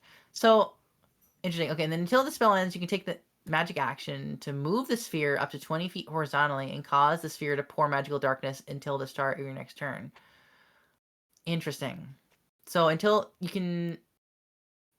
Does the bleeding darkness always pour every turn and only if you move it? Hold on. When you cast a spell, it pours stuff in a 40-foot cylinder, originating until the starting next. Okay, so you have to be constantly using your action, it seems, in order to cause the darkness to continue pouring down. So you basically have like a big sponge in the sky. Yes. Not a big ink cloud of blood that bleeds downwards. Not even, it is blood. Because it's ink, so it's ink, not blood. So it's a bunch of ink in the sky. It's very Kingdom Hearts. Pours down and taints the area and makes them real cold. It says it has to be above you. But is it directly above you? Do you always take damage from this? Hold on. At a point you can see above yourself within range. No, okay, so it's 60 feet. It has to be somewhere above you. It doesn't have to be directly above you. Okay, so you're fine. Yeah, that's what you don't have to take the cold damage. I feel similarly about some other spells. I like the blinded condition. That's gonna be really useful. Yeah, because even if they move out, they're still gonna be blinded until the end of the next turn. So they're being the ink gets in their eyes. Their sclera turns black as they try to flee. You know. Ooh, oof. Yeah. Yes, it's a peak edgelord, as Hive is pointing out. I really like the visual idea. Just like, this one I can't wait for. I want to see what this is. I'm excited about this one. Go. The next spell. Yeah. All right. So next up, Ectoplasmic Trail, level 2 necromancy, available to scions and warlocks. So pretty reasonable. Where's the sorcerer? Sorry. Yeah, I feel you. All right. So casting time is a bonus action for this one. A bonus action. It's a level bonus action spell. Verbal and somatic, or for scions, somatic. Instantaneous. You cloak yourself in spirits that leave ectoplasm in your wake until the end of your turn. I love cloaking spells. While cloaked, you can move through occupied spaces as if they were difficult terrain, and moving doesn't provoke opportunity attacks. If you end your turn in such a space, you are returned to the last unoccupied space you were in. While cloaked, whenever you enter the space of a creature, the creature becomes covered in ectoplasm till the end of your next turn. A creature covered in ectoplasm has its speed reduced by 10 feet, takes 2d8 necrotic at the start of its turn, and a creature can be covered in ectoplasm only once during a turn. If you upcast this, your speed will increase by 10 feet for each spell slot level above 2. So you can move even faster. It scales. So fast. You can be so fast. Here's the thing. This is like heat metal in that it's unavoidable damage too. You're right, because you enter the space of the creature to They get coated take with it. ectoplasm. Yeah, yes. You pass through these things like a ghost in the night, and they get like they get slimed. They get slimered, and they if imagine how horrifying this is. Like imagine a scion, like a level 17 scion approaches a town, suddenly is wreathed in spirits glowing green as they suddenly, as if preternaturally, just like move forward through the crowd of people. And because it's a bunch of commoners, each one of them dies in a puddle of Oh my god, you're ectoplasm. right. Yeah, because that 2d8 is likely going to kill. Oh yeah. That's terrifying. What a terrifying thought for a villain. Oh, I'm excited for this. Oh my god, I need to. I'm like consulting with my vampire boss. I'm like, hey. Do you want to? You're not gonna be a fighter anymore. Do you want to be a warlock? You want to be a scion? Oh yeah. Oh yeah. And then we have Ego Whip. A level 2 enchantment spell unique to the Scion. It's a new reaction spell. There's not a lot of those. When you take a creature, when you take when a creature you can see within 30 feet of you makes a charisma-based ability check or saving throw. Interesting. So if you're using like a speech check, or if someone's trying to like plane shift you, interesting. 120 feet. That's a big radius. Verbal, not for a Scion. I don't even know why you even include that. Probably because other things can pull it from a list, like the Bard. Right. Magical secrets. Instantaneous. The creature makes a charisma saving throw. On a failed save, the target must subtract 1d8 from the ability check or saving throw. Aren't ghost possessions usually charisma saving throws? Oh, true. Oh, you can make it easy for someone to get possessed. That's true. So that's fascinating. So if someone's already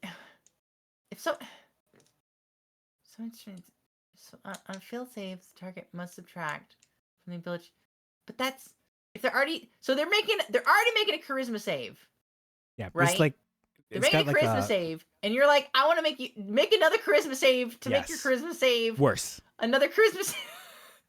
But if they're already good against charisma saves, won't they just succeed on the charisma save against this charisma save? So what?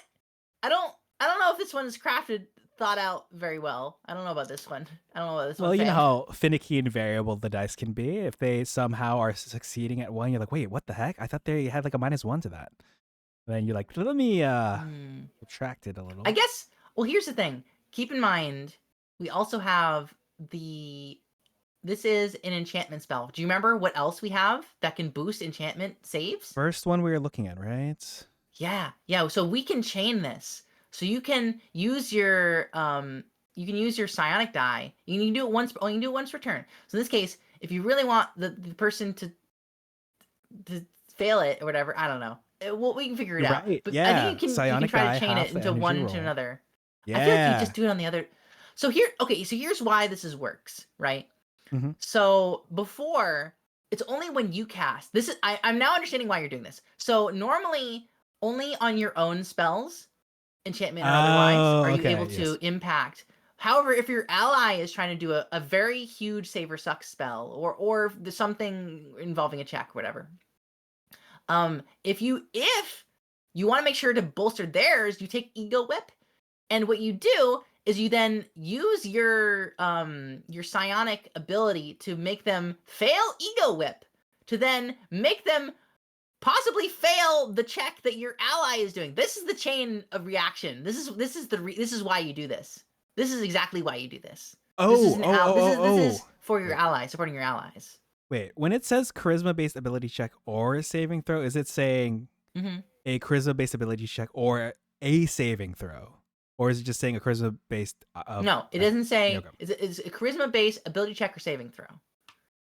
Okay, but what spells would your allies be not casting any then saving that throw. require charisma saves? Plane shift. Oh. That's one I can think of. Okay, nice. Plane shift an enemy. Yeet them. Yeeto delete isn't also dimension Yeeto delete dimension shift one, the banishment? Oh, okay. So I'm seeing the applications. Yeah. So that's there's not a lot of Christmas saves. I'd have to double check to see what all. Hold on, let me see. Charisma save spells 2024. Let me see here. Bane and banishment. So Bane as well. Calm emotions as well.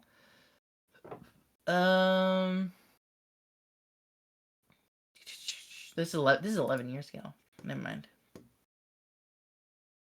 So we're gonna have to we'll have to look into that. Okay. It's gonna take a little bit, but there's probably some options in there. But it's definitely it's a very niche spell. If you have a very specific combo in mind, unless there might be some later on that have charisma saves. Maybe we'll find out. Yeah. Maybe they're adding ones in this one, so we'll find out. Maybe there's another one. All right. Who's up for Enemies Abound? I think it's your turn.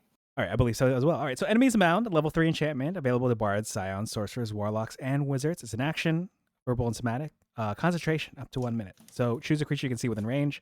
Target must succeed on intelligence saving throw or be threatened for the duration. While threatened, the target loses the ability to distinguish friend from foe and is affected in the following ways. So all creatures it can see are enemies. Whenever it chooses a creature other than itself for an attack spell or other ability, it has to choose a random from the creatures it can see and within range of said attack spell or other ability, and it must make an opportunity attack each time it is able to. Each time the target takes damage, it makes another intelligence save, and on a successful save, the spell ends. Nifty. That's basically all I have to say about that one. Yeah, I don't have too much to say. I'm not really interested in I could pretty scroll back and see what this would combo with. But yeah.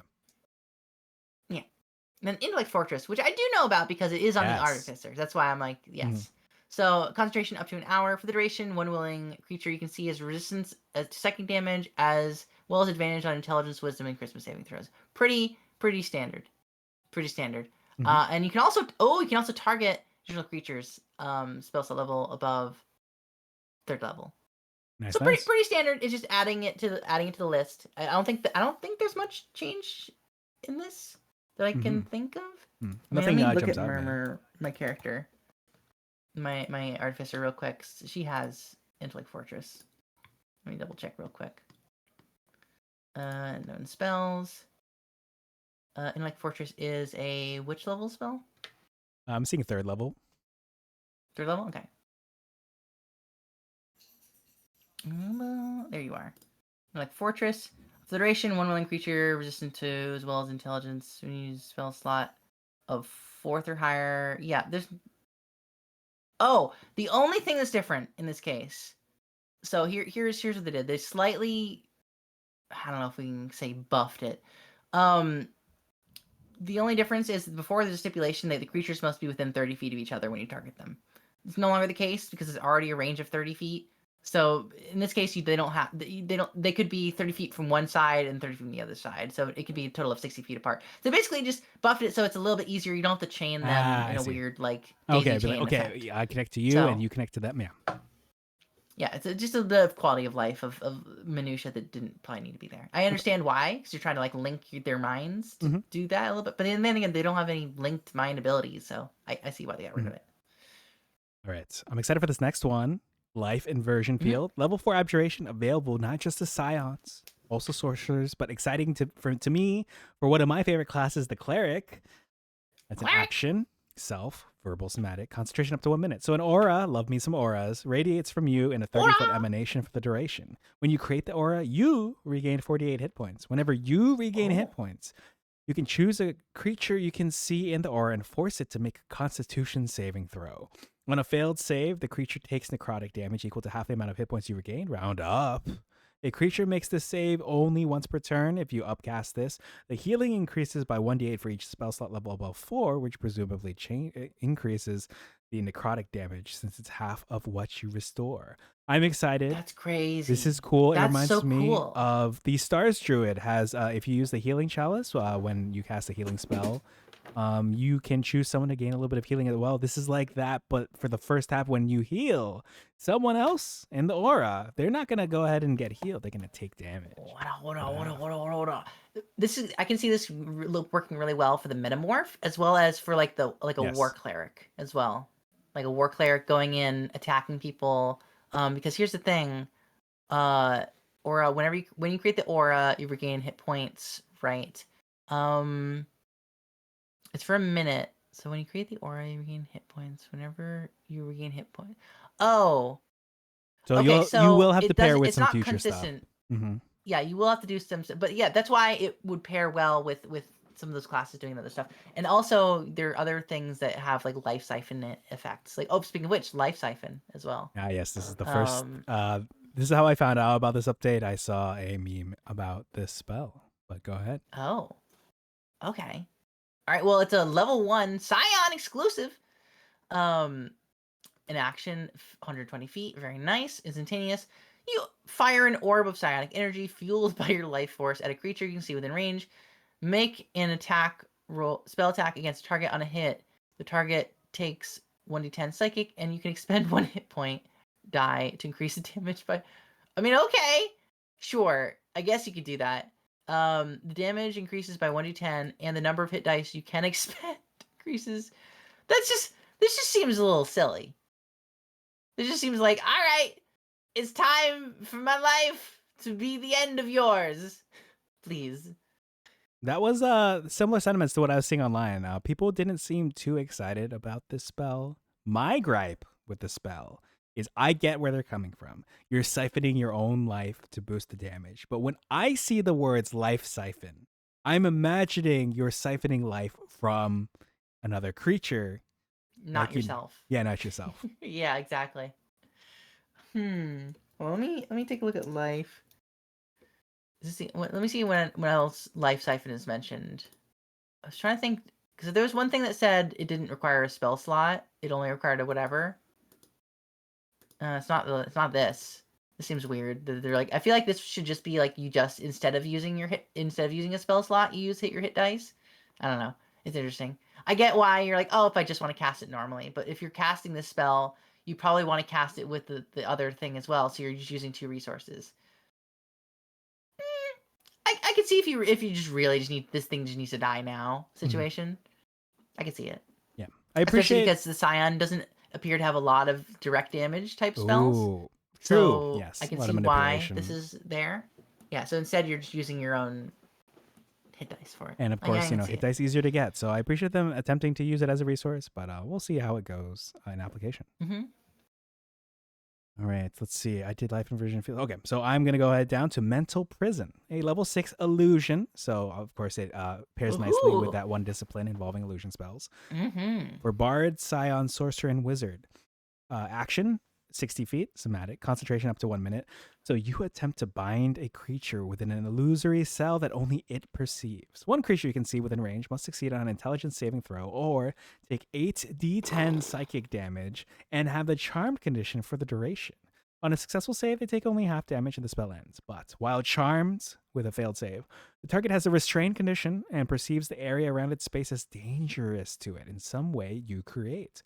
You may cause the target to perceive itself as being surrounded by fire or lava, floating razors, or hideous maws filled with dripping teeth. Whatever form the illusion takes, the target can't see or hear anything beyond it. If the target is moved from the illusion makes a melee attack through it, or reaches any part of its body through it, the target takes 5d10 psychic damage, and the spell ends. So imagine that paired with the other telekinetic abilities to move. A direct damage illusion spell is kind of crazy when you consider what we said with how much you can debuff their from illusion spells. Yes. Do you remember? Yeah. You can just like cause them to you fail this save. You basically just fail. You automatically fail. Minus 24.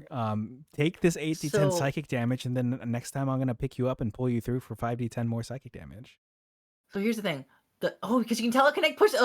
Holy crap! That's terrifying. Yeah, this is terrifying. Like, you trap someone in like a horrifying saw prison, and then you if you're like you telepathically talk in their mind and inform them about what is about to happen as you then like push them through like floating razor blades, and their mind just can't take it. You are Saw. And here's the thing: the sorcerer and the bard and the wizard can all use this spell to some effect, but the Psion is terrifying with this spell. I love it. Right. This is a very good use of, I think, a spell that, okay, on these, like, you classes, other classes, you can get it too. But Scions, you get a little bit extra because of what you can already do. That's good design. Now, as a reminder for everyone who is currently watching, if you like any of the things that you're seeing here, especially if you go ahead and play test some of them, do remember that there is a survey that will be included for this at some point in time. Make sure you do give your feedback on that survey, because that's an important thing. Because you know that situation where Harland was really upset about the way the fairy was treated. That's because the people who took the survey were the ones who said that they didn't like it. They didn't like the magical floating. They didn't like this. So if enough people were like, "Hey, we're okay with the magical hovering," maybe we wouldn't have been in this situation. So remember, if you're passionate about something you really like, even if it's something you're like, "Oh, well, I don't need to say anything because it's already good, right? I'm already satisfied. I'm already happy." If you don't say that, think about all the only people responding are people that don't like it. It's just gonna get removed. So if you like a thing, let them know. That's before we moved on. I'm just saying, because this is a fun little spell. We said, "Oh, that seems nice." I'll let them know that it seems nice. Yep. Anyway, we're on to now Psionic Blast. I believe so. It is my turn then. Evocation. The Scion and Wizard get this one as an action. Range of self with verbal, somatic, and material, which of course are not for the Scion. None of those things. Instantaneous. You unleash a concussive burst of psionic energy. Each creature in a 60-foot cone originating from yourself makes an intelligence saving throw. Intelligence, very nice. On a failed save, the creature takes 68. This is another level 6 one. And has the stunned condition until the start of your next turn. On a successful save, stunned is crazy. Stunned is good. It's wild. And this is a cone? This is a stunning cone? 60-foot cone. Not 20, not 30. It's a 60-foot cone. 60-foot cone. And successful save, they already take half as much as well. That's nutty. That's good. That's good stuff. I like it. I like it. Crazy. Yeah. Oh yeah. That's nice. That's a nice sauce. All right. Next up, I'm seeing Psychic Scream, a level 9 enchantment. So level 9. Bard, Scion, Sorcerer, Warlock. It's an action, 90 feet. Somatic, instantaneous. You unleash the power of your mind to blast the intellect of up to 10 creatures of your choice that you can see within this 90-foot range. Creatures that have an intelligence score of 2 or lower are unaffected. Each target has to make an intelligence save. On a failed save, the target takes 14d6 psychic damage and has said crazy stunned condition. On a successful save, they take half as much damage only. If the target is reduced to 0 health by this damage, its head, if it has one, explodes. At the end of each of its turns, the stunned target repeats the save, ending the condition on itself on a success. Woo! Oh, that's a 9th-level spell for you. I want to add this to someone and just like have some commoners lined. Oh, I sound so bad. And just be like, well, maybe not commoners. Maybe sorry. Skeletons. What are their intelligence scores? You're just trying to red wedding a situation. You're just like, all right. I haven't even seen Game of Thrones. Scion. I've never seen it either. I only know about the red wedding. That's all I know about. Game of Thrones. That and incest. This is what I know about it. Right, me too. So, and something Jon Snow and Oh, yeah. Summer Child. You're not ready, Jon Snow. I don't know anything about it. Anyway, I can hear legions of fans cringing and being silenced all at once. All right, so next we have the Rathalim Psychic Lance, which before it was something you could just attack without having to see a thing. Let's see what it does now. Enchantment. Remember, you can debuff enchantments like heck in this class. Keep that in mind. Yep. The Bard, the Scion, the Warlock, Sorcerer, and Wizard. So basically every arcane caster can do this. Instantaneous 120 feet action with just verbal components. You unleash a shimmering lance of psychic power from your forehead at a creature you can see within range. Oh, you have to see them. Alternatively, you can utter a creature's name. A pseudonym, title, or nickname doesn't work. So if you know someone's true name, if you know their name, the target is within range, it becomes the spell's target even if you can't see it. If the name target isn't within range or you use an invalid name, the lance dissipates without taking effect. The target must make an intelligence saving throw. On the failed save, the target takes 76. This is a 4th level spell. 76 psychic damage and has an incapacitated condition until the start of your next turn. On a successful save, it only takes half as much damage. So if you have a big bad evil guy who likes to go invisible, or is like around a corner or whatever, you're just like, I say their name, and they just get yeeted. Yeah, Yeeto-deletoed 76 by psychic damage and incapacitated for future fuckery. And the thing is, if you have a telepath, if you're a Scion in this case, you can possibly learn their name. True. If you can trick them into like talking about it, asking them about it, and then they think about it. Detect thoughts. Nice. Got him. All right, that's good. All right, we got a few more that I'd like to talk about, but I'd like to take a little bit of a break. If that's okay with you. I know we're partway through the spell list. All right. I mean, sounds good to me. I don't know why I said sounds good to you. Oh. It sounds good to you. Oh, I guess so. You're using these psychic powers already, I see. Yeah. All right. Chat, I'm going to go ahead and take a little break and see you all in a bit. Right.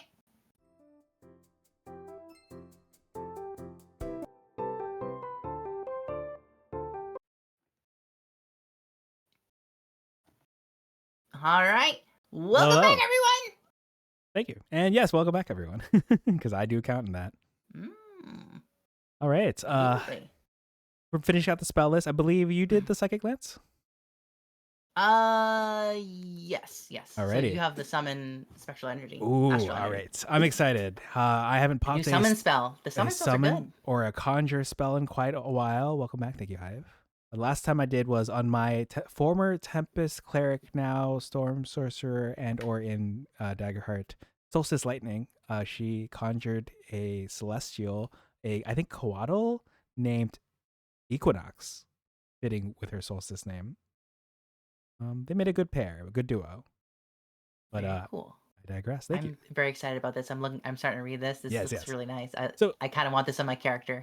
Hell yeah. So we have a level 3 conjuration available to Scions, Sorcerers, Warlocks, and Wizards. It's an action. It's 90 feet. You'll need a verbal, somatic, and material component of a gem or crystal worth 300 or more gold. Concentration up to 1 hour. You call forth the spirit of a psionic entity. It manifests in an unoccupied space that you can see within the 90-foot range and uses the psionic spirit stat block here on the right. When you cast a spell, you can choose one of these 3: crystal entity, ectoplasmic entity, or ghostly entity. The creature resembles an astral entity of that kind, which determines certain details in its stat block. I think I remember this. This is very exciting. The creature disappears when it drops 0 hit points or when the spell ends. It's an ally to you and your allies. In combat, it shares your initiative count, takes its turn immediately after yours, like other such things. It obeys your verbal commands, no action required by you, thankfully. If you don't issue any, it takes the dodge action and uses its movement to avoid danger. All right. So, there's a lot going here on the right. It's got 11 AC to start, plus the spell's level, so at least 3, unless you're upcasting it, and then an additional 2 if you're summoning it as a crystal entity. It's got 40 health, plus 10 for each additional spell level above 3, and it's got 30 feet of speed, or if it's a ghostly entity, it's 30 feet of fly speed. Very cool. Deep speech, nice. Telepathy up to 60 feet. Dark vision up to 60 Ooh, feet. that means you can talk to it. Yeah. Immunity to psychic damage. Now, if it's ectoplasmic or ghostly, it can move through other creatures and objects as if they were difficult terrain. Reminds me of that cloak spell from earlier. If the spirit ends its turn in such a space, it's shunted to the nearest unoccupied space and takes 1d10 force damage for every 5 feet traveled. And as far as actions go, it makes the number of attacks equal to the spell's level rounded down. So, just one to start, but if you upcast it, it can start with maybe 2 attacks. If a crystal entity, you do, let's see, a crystal strike. It will reach 5 feet, does piercing damage, ectoplasmic splash for the ectoplasmic entity, ranged attack. So it's got a little range of 30 feet. And whether it hits or misses, each creature in a 5-foot emanation originating from and including the target has its speed reduced by 5 feet until the end of its next turn. Very nice. Because of the ectoplasm, it's slowing their speed. Ooh, they get slimed. They get slimed. Sponsored by Nickelodeon today. Ephemeral Ray for the ghostly entity. It's a range attack, range of 120 feet. So it's farther than the ectoplasmic splash because it's a ray. And more damage. Ooh, 1d8 plus 3 plus the spell's level, as opposed to the 1d6, the other one. And this thing can pop in and out of like a ceiling or a wall to do this as well. Ooh, and with the range of 120 feet, and of course the fly speed of 30 feet, and of course moving through that wall, like you're saying, difficult terrain. Oh, there's a lot moving. There's a lot of moving. And last but not least, as the crystal entity, should you choose to summon that form, reaction, Shard Swarm. The spirit, when it's hit by a melee attack roll, the spirit can have the damage rounded down that it takes from the attack, and then it can teleport to an unoccupied space that it can see within 30 feet of itself. And because this attack is melee, not only is it going to, decrease this damage, but it could be like teleports behind you, nothing personnel kid, and be ready to strike with 1d10 plus 6 at least piercing damage. Good stuff. Yeah, that's pretty fun. Here's the thing as well. Yeah. For my character, this is the reason why I wanted this character. I could see the crystalline strikes. Remember, my character's like a ice ghostly character, so I can see the crystal being like ice, like an ice spirit thing. Yeah. And then the other ghost things. It's like, oh, there's so much potential here. This is a perfect spell. I think I want to swap out one of my other spells for this spell. It's so good. It's so good. Again, I probably won't play this character in some years before, but feeling thoughts. So many thoughts. All right. And on the next one is Tasha's Mind Whip, which I think had some controversial applications before, just because it's pretty good. Second level enchantment by Psion, Sorcerer, and Wizard. Has a casting time of an action. 90 feet, verbal, instantaneous. You cyclically lash out at one creature you can see within range. The target must make an intelligence saving throw. On a failed save, the target takes 3d6 psychic damage and can't make opportunity attacks until the end of its next turn. On its next turn, it must choose whether it gets a move, an action, or a bonus action. It gets only one of the 3. On a successful save, the target takes half as much damage only.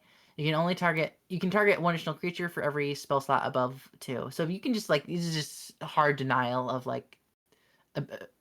opportunity attacks, of actions, bonus actions, moving, either moves. So I think one of the things people didn't is because you can hit someone with this, either they move towards you and they can't attack, or they attack but they can't move. So they most likely out of range. And the thing, especially with the Psion, you're able to teleport away and then do this. Yes, I like that. This is another example of everyone can do this, but Psions get a little bit of a cherry on top.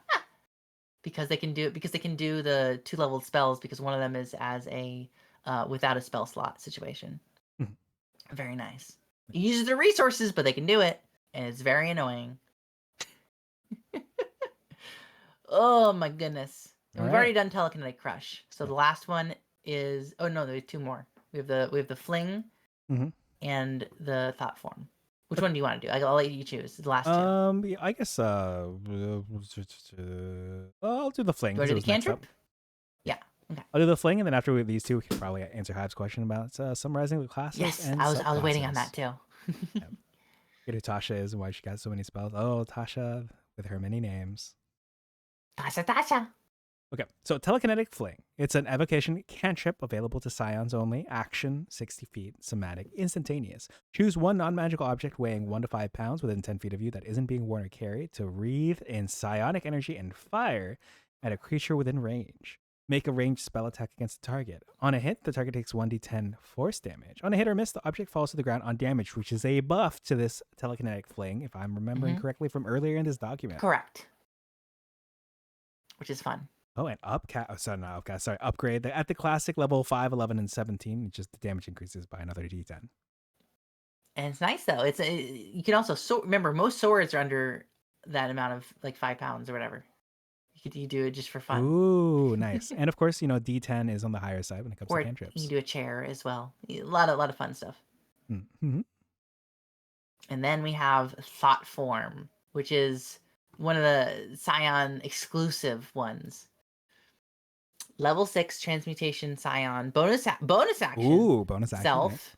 verbal, and material with a brain matter in a vessel.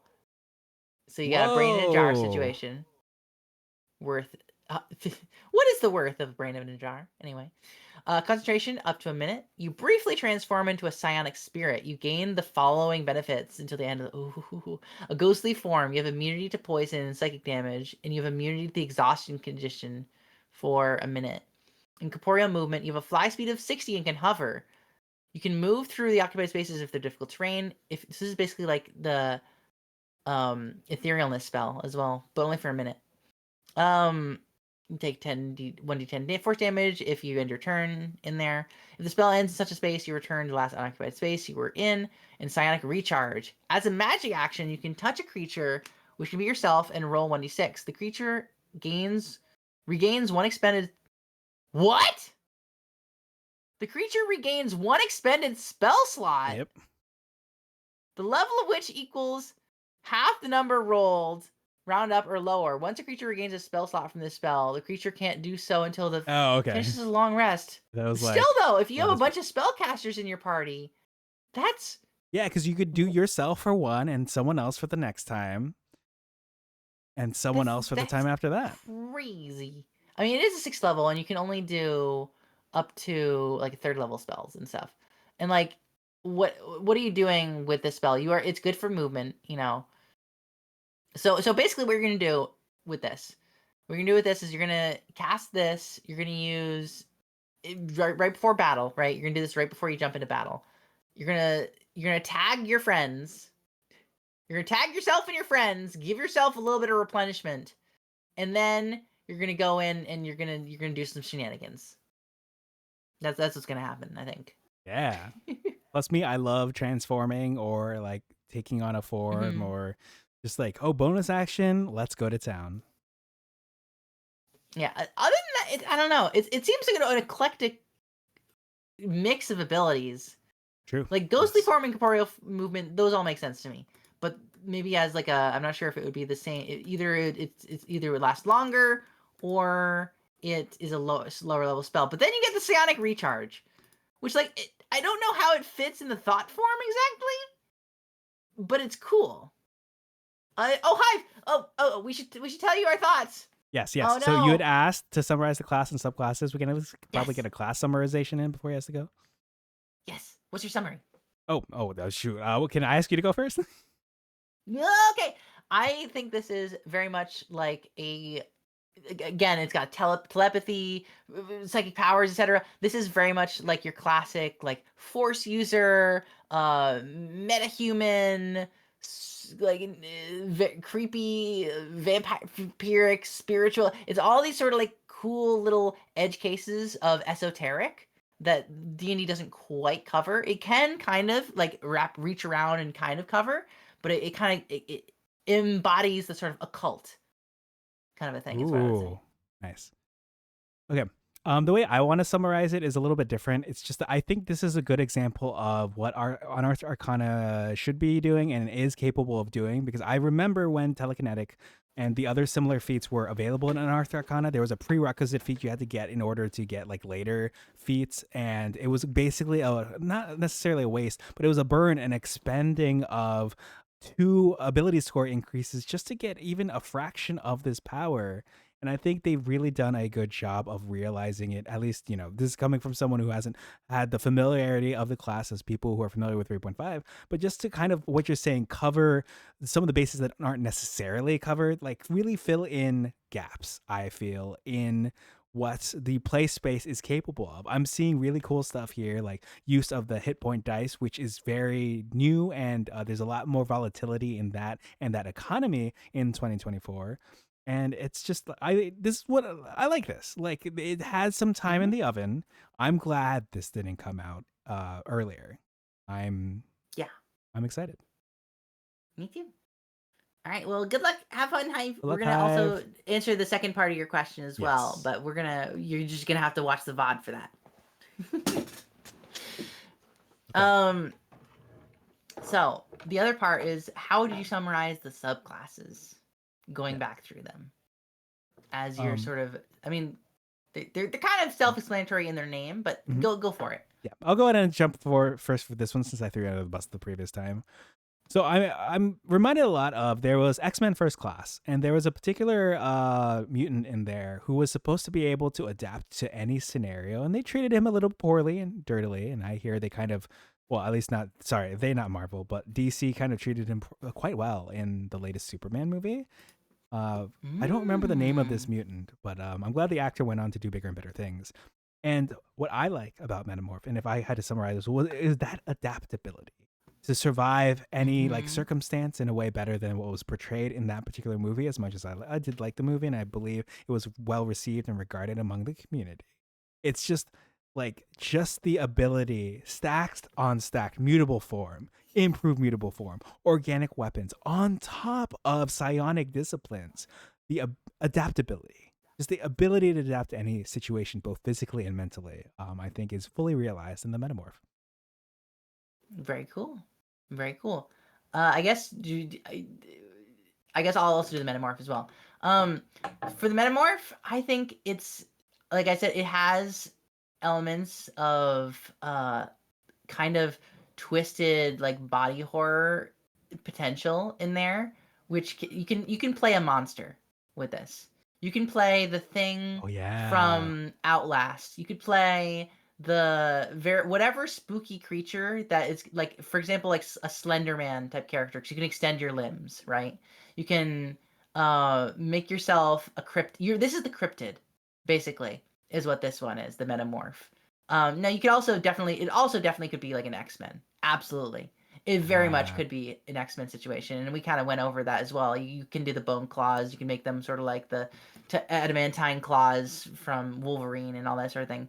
But because you are also a full spellcaster, it evokes cryptid to me, because you're also doing psychic, creepy stuff. You're able to warp people's minds and alter their memory so that they didn't even remember they saw you. You're a cryptid. You're a full-on horror creature. That's what the Metamorph is to me. Very fitting for the month. That's nice. That's good. Yeah.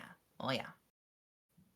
Oh, it makes you kind of want to, like, I'm not usually the kind of person who want to play that. That sounds so cool. Exactly. I'm also not the kind of person to do that. Yeah. Oh, now I'm imagining, the fun designs from Monster Prom 1 through 4. Oh, yeah. Maybe one of those could do a little something going on here.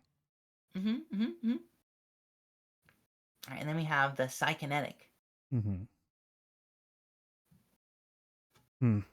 Try really hard to come up with it. I'm going to try to be fair and summarize this without referring to airbenders or Jedi or Sith.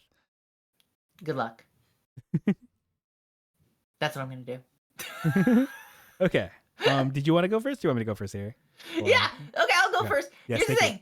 The Psykinetic, you want to play your Jedi, you want to play your redirectional airbender, you got it right here. You can force pull down a spaceship from orbit. You can do that. Well, not quite orbit. You don't have that range. But, like, you could probably fly up and do that, I'm sure, because you can do thought form, and you can fly up, and, and then you can pull something down from the sky. You are a big old superhero friend. And yeah, it's gonna be fun. You're gonna have fun with this one, is what I'm saying. You're gonna do the thing where you see, like, the meme of, like, someone being lifted up and, like, slammed into the ground a bunch of times. That's gonna be this. That's gonna be this. It's gonna be a good time. That's my description. Okay, that's pretty good. Okay. You know what? I guess for the summary for here, I will go ahead and kind of it's similar to what's going on with the metamorph where I think so I'm gonna draw from what I talked about metamorph and also what I'm gonna draw on what I said about psychonetic the first time we talked about it. And that if you are making an antagonistic force, the Psion abilities overall are going to be quite a really good fit because of the fact that there is a lot of thought space here that isn't realized in a lot of either previous classes or monster manual stat blocks, or there's a lot of like movement and there's a lot of effects that aren't in your 2014 to 2023 2024 D&D. And I think if you're making antagonistic force, you can go to metamorph route, but just this enhanced telekinetic crush comboing into future abilities. Just there's a lot of powerful moves here that I would put on an antagonistic character, and I'm considering putting on my antagonistic character. So I just yeah, just terrifying to me, and they're all terrifying to me in different ways. All right, I guess that's all I'll say. All right, telepath, and then we can do Psy Warrior real quick after that, or whatever it's called. Psy Warper. Psy Warper. Okay. And then that'll be it. Telepath. Ooh. You want me to go over the telepath, or do you? I'll jump in here since it's come to mind that I think the telepath, you know, kind of stealing what you said before, seems to be in like a full Psion team, seems to be the really good buffer supporter, debuffer for the team. You're like standing back. It's got that tactical. Actually, is there a mention of tactics here? It's got what I wanted from the tactician. I think it was Rogue. Just when on the battlefield, moving your pieces, playing chess, like in whenever anime. I haven't seen Code Geass, or whenever anime pulls out the chessboard, they're trying to be a little, I don't know, like clever and crafty about it. I think telepath is an excellent way for me to feel that level of smart anime strategist or Fire Emblem strategist power. Actually, now that I think about it, I'm very tempted to make some sort of Fire Emblem avatar tactician, but as a telepath. So here's the thing. Here's what the telepath is. You're gonna be the main character of an RPG, and what I mean by that is you're gonna be able to help give aid assistance to like imagine if you will you're the player who's operating a party of 4 characters in an RPG, right? Yeah. And you're able to see the entire battlefield because you're in that perspective in the back, and you're able to help give commands and do all that kind of stuff. That's what you are as a telepath. You are the person who's able to see the entire battlefield from the, not quite literally from the 4th dimension in this case, but like, you're able to see y'all, you're able to help. You are the Shulk giving visions to be like, hey, I'm warning you about what's about to happen. You are Navi helping your party, being like, hey, listen, this thing's weakness is this thing. Haha. You are whatever kind of fantasy thing you want to be, assisting the party. You're that thing. And I agree.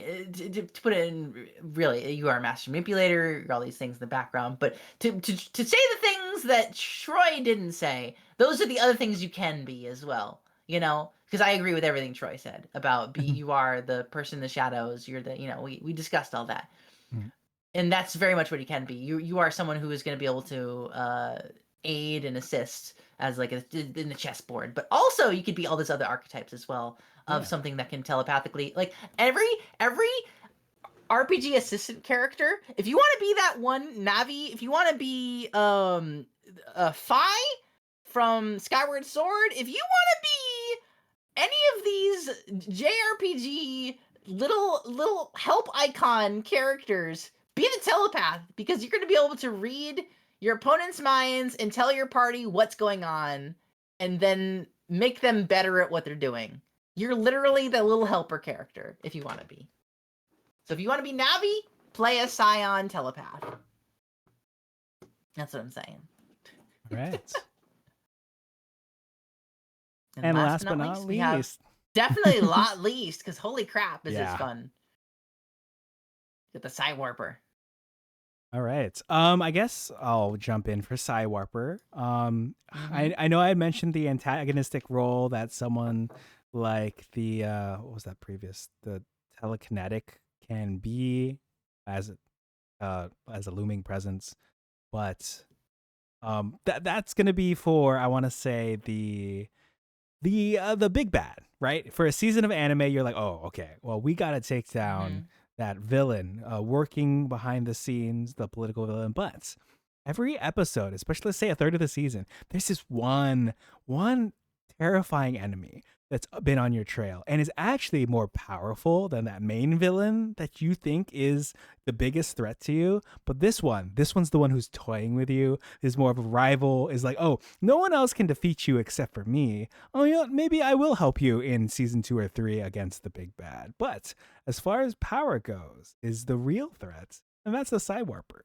Teleports behind you, around the battlefield, swaps people together. It's just like, it's terrifying manipulation. I think in a game like D&D where there's not a lot of thought sometimes put into the positioning and how important that can be. You know, you got your stat sticks there. You just run up to them. Like, positioning is king, especially in a turn-based game. And you can Mhm. really just turn the tables with the Cywarper. Yeah. So here's the thing. This is Sasuke Uchiha. This is what Yes, this yes. is. I liked your This is phrasing Sasuke earlier. Uchiha. You are Expeditious Retreat. Excuse me. Featherfall. Excuse me. All these things make sense. You're able to use your genjutsu to banish someone into another dimension. Remember the mental prison from earlier? You're able to use your eye genjutsu magic. Yeah, it's all there. You can swap people. It's all there. It's all there. It's that's what this is. This is Sasuke Uchiha, the class. No, it is very much like you could be like you could be like a trickster god. You could be any sort of um like character that True, yeah. is too slippery to pin down, either as like you said, something terrifying, or as just like the joke. Like, imagine being someone Yeah. who's like a Joker type character. But in this case, it's like a trickster god, like a Loki type character, right? You just can't pin this thing down for the life of you. It's just not happening. So that's what I could see. It's very, you will have probably the time of your life, and the DM will try to come up with a reason your magic doesn't work because they really want this one scene where you're just staying still for one dang moment and you're not going to let them, because there's no way you can be pinned down. It's physically impossible. Oh god. Okay. No, to self-banning Cywarper in that. No, I'm just kidding. I'm like excited to play as a player, but now you're like, wait a minute, I'm a DM. Oh god. Oh god. No, I mean, here's the thing, right?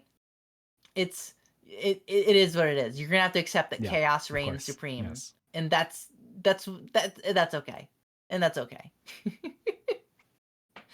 But yeah, it's a lot of fun. I am very excited to play any number of these. It may be all of them, but Yeah. I don't even know which one I'd pick. There's so many ones I would play for entirely different character archetypes for the same Yeah. class is crazy, you know?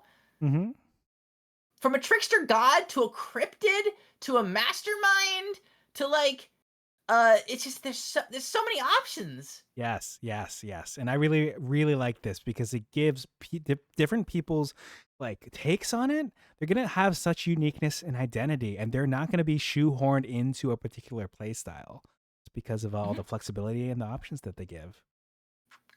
So what do you think? Do you think this has a separate class identity from everything we've seen so far? Do you think it merits being its own class rather So than a subclass to something else? going into this, I wasn't convinced. I was like, well, I mean, they have a lot of spells that other classes have access to.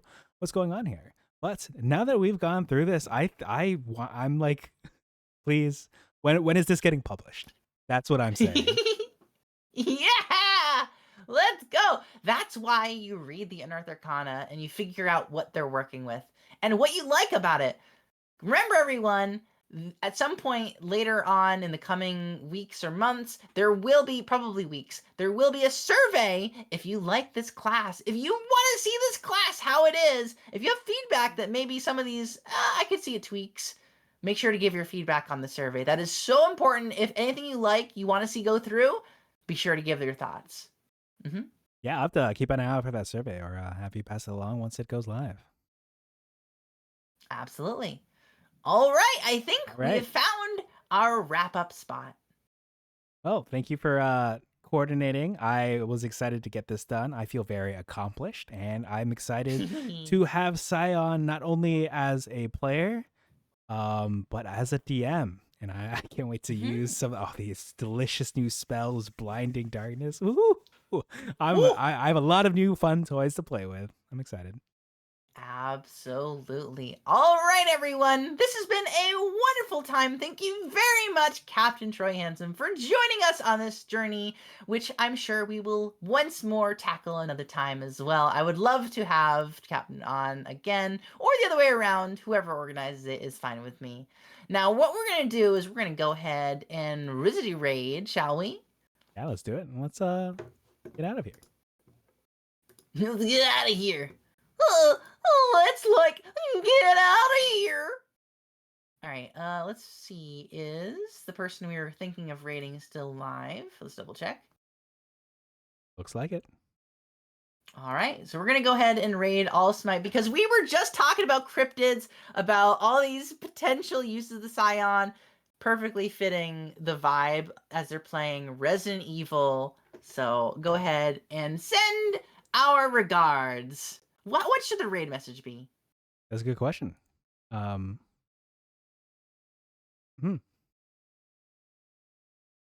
to think, because I've got my usual, but I know that our colleagues sometimes like to have something relevant. And right, we are going from the sign, which included the metamorph, and our talk of cryptids, and we're sending us over to something pretty relevant to that. So I'm like thinking Halloween, spooky. D&D cryptids are real. Ooh, I like that. Let me see if I can get some sort of fun emote here for monster zombie. What else? Skeleton. I like it. I'll just do the zombie for now. Oh, wait, no, vampire? Okay, so I accidentally deleted it. Uh-oh. Wow.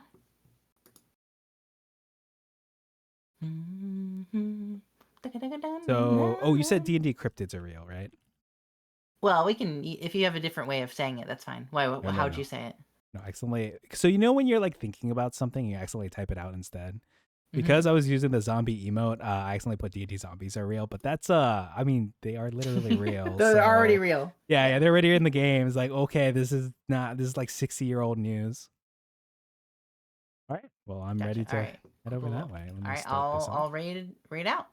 All right. See you, bye, everyone. Remember, I'd be lost without you. And boy, howdy, am I still lost with you. Because me, I'm still lost arts. What about you? Do you have a sign off? Oh, yes, of course. I hope you all have a good night, a good afternoon, good morning, wherever you are, whether you're listening live or from the future. And we'll catch you next time. Bye.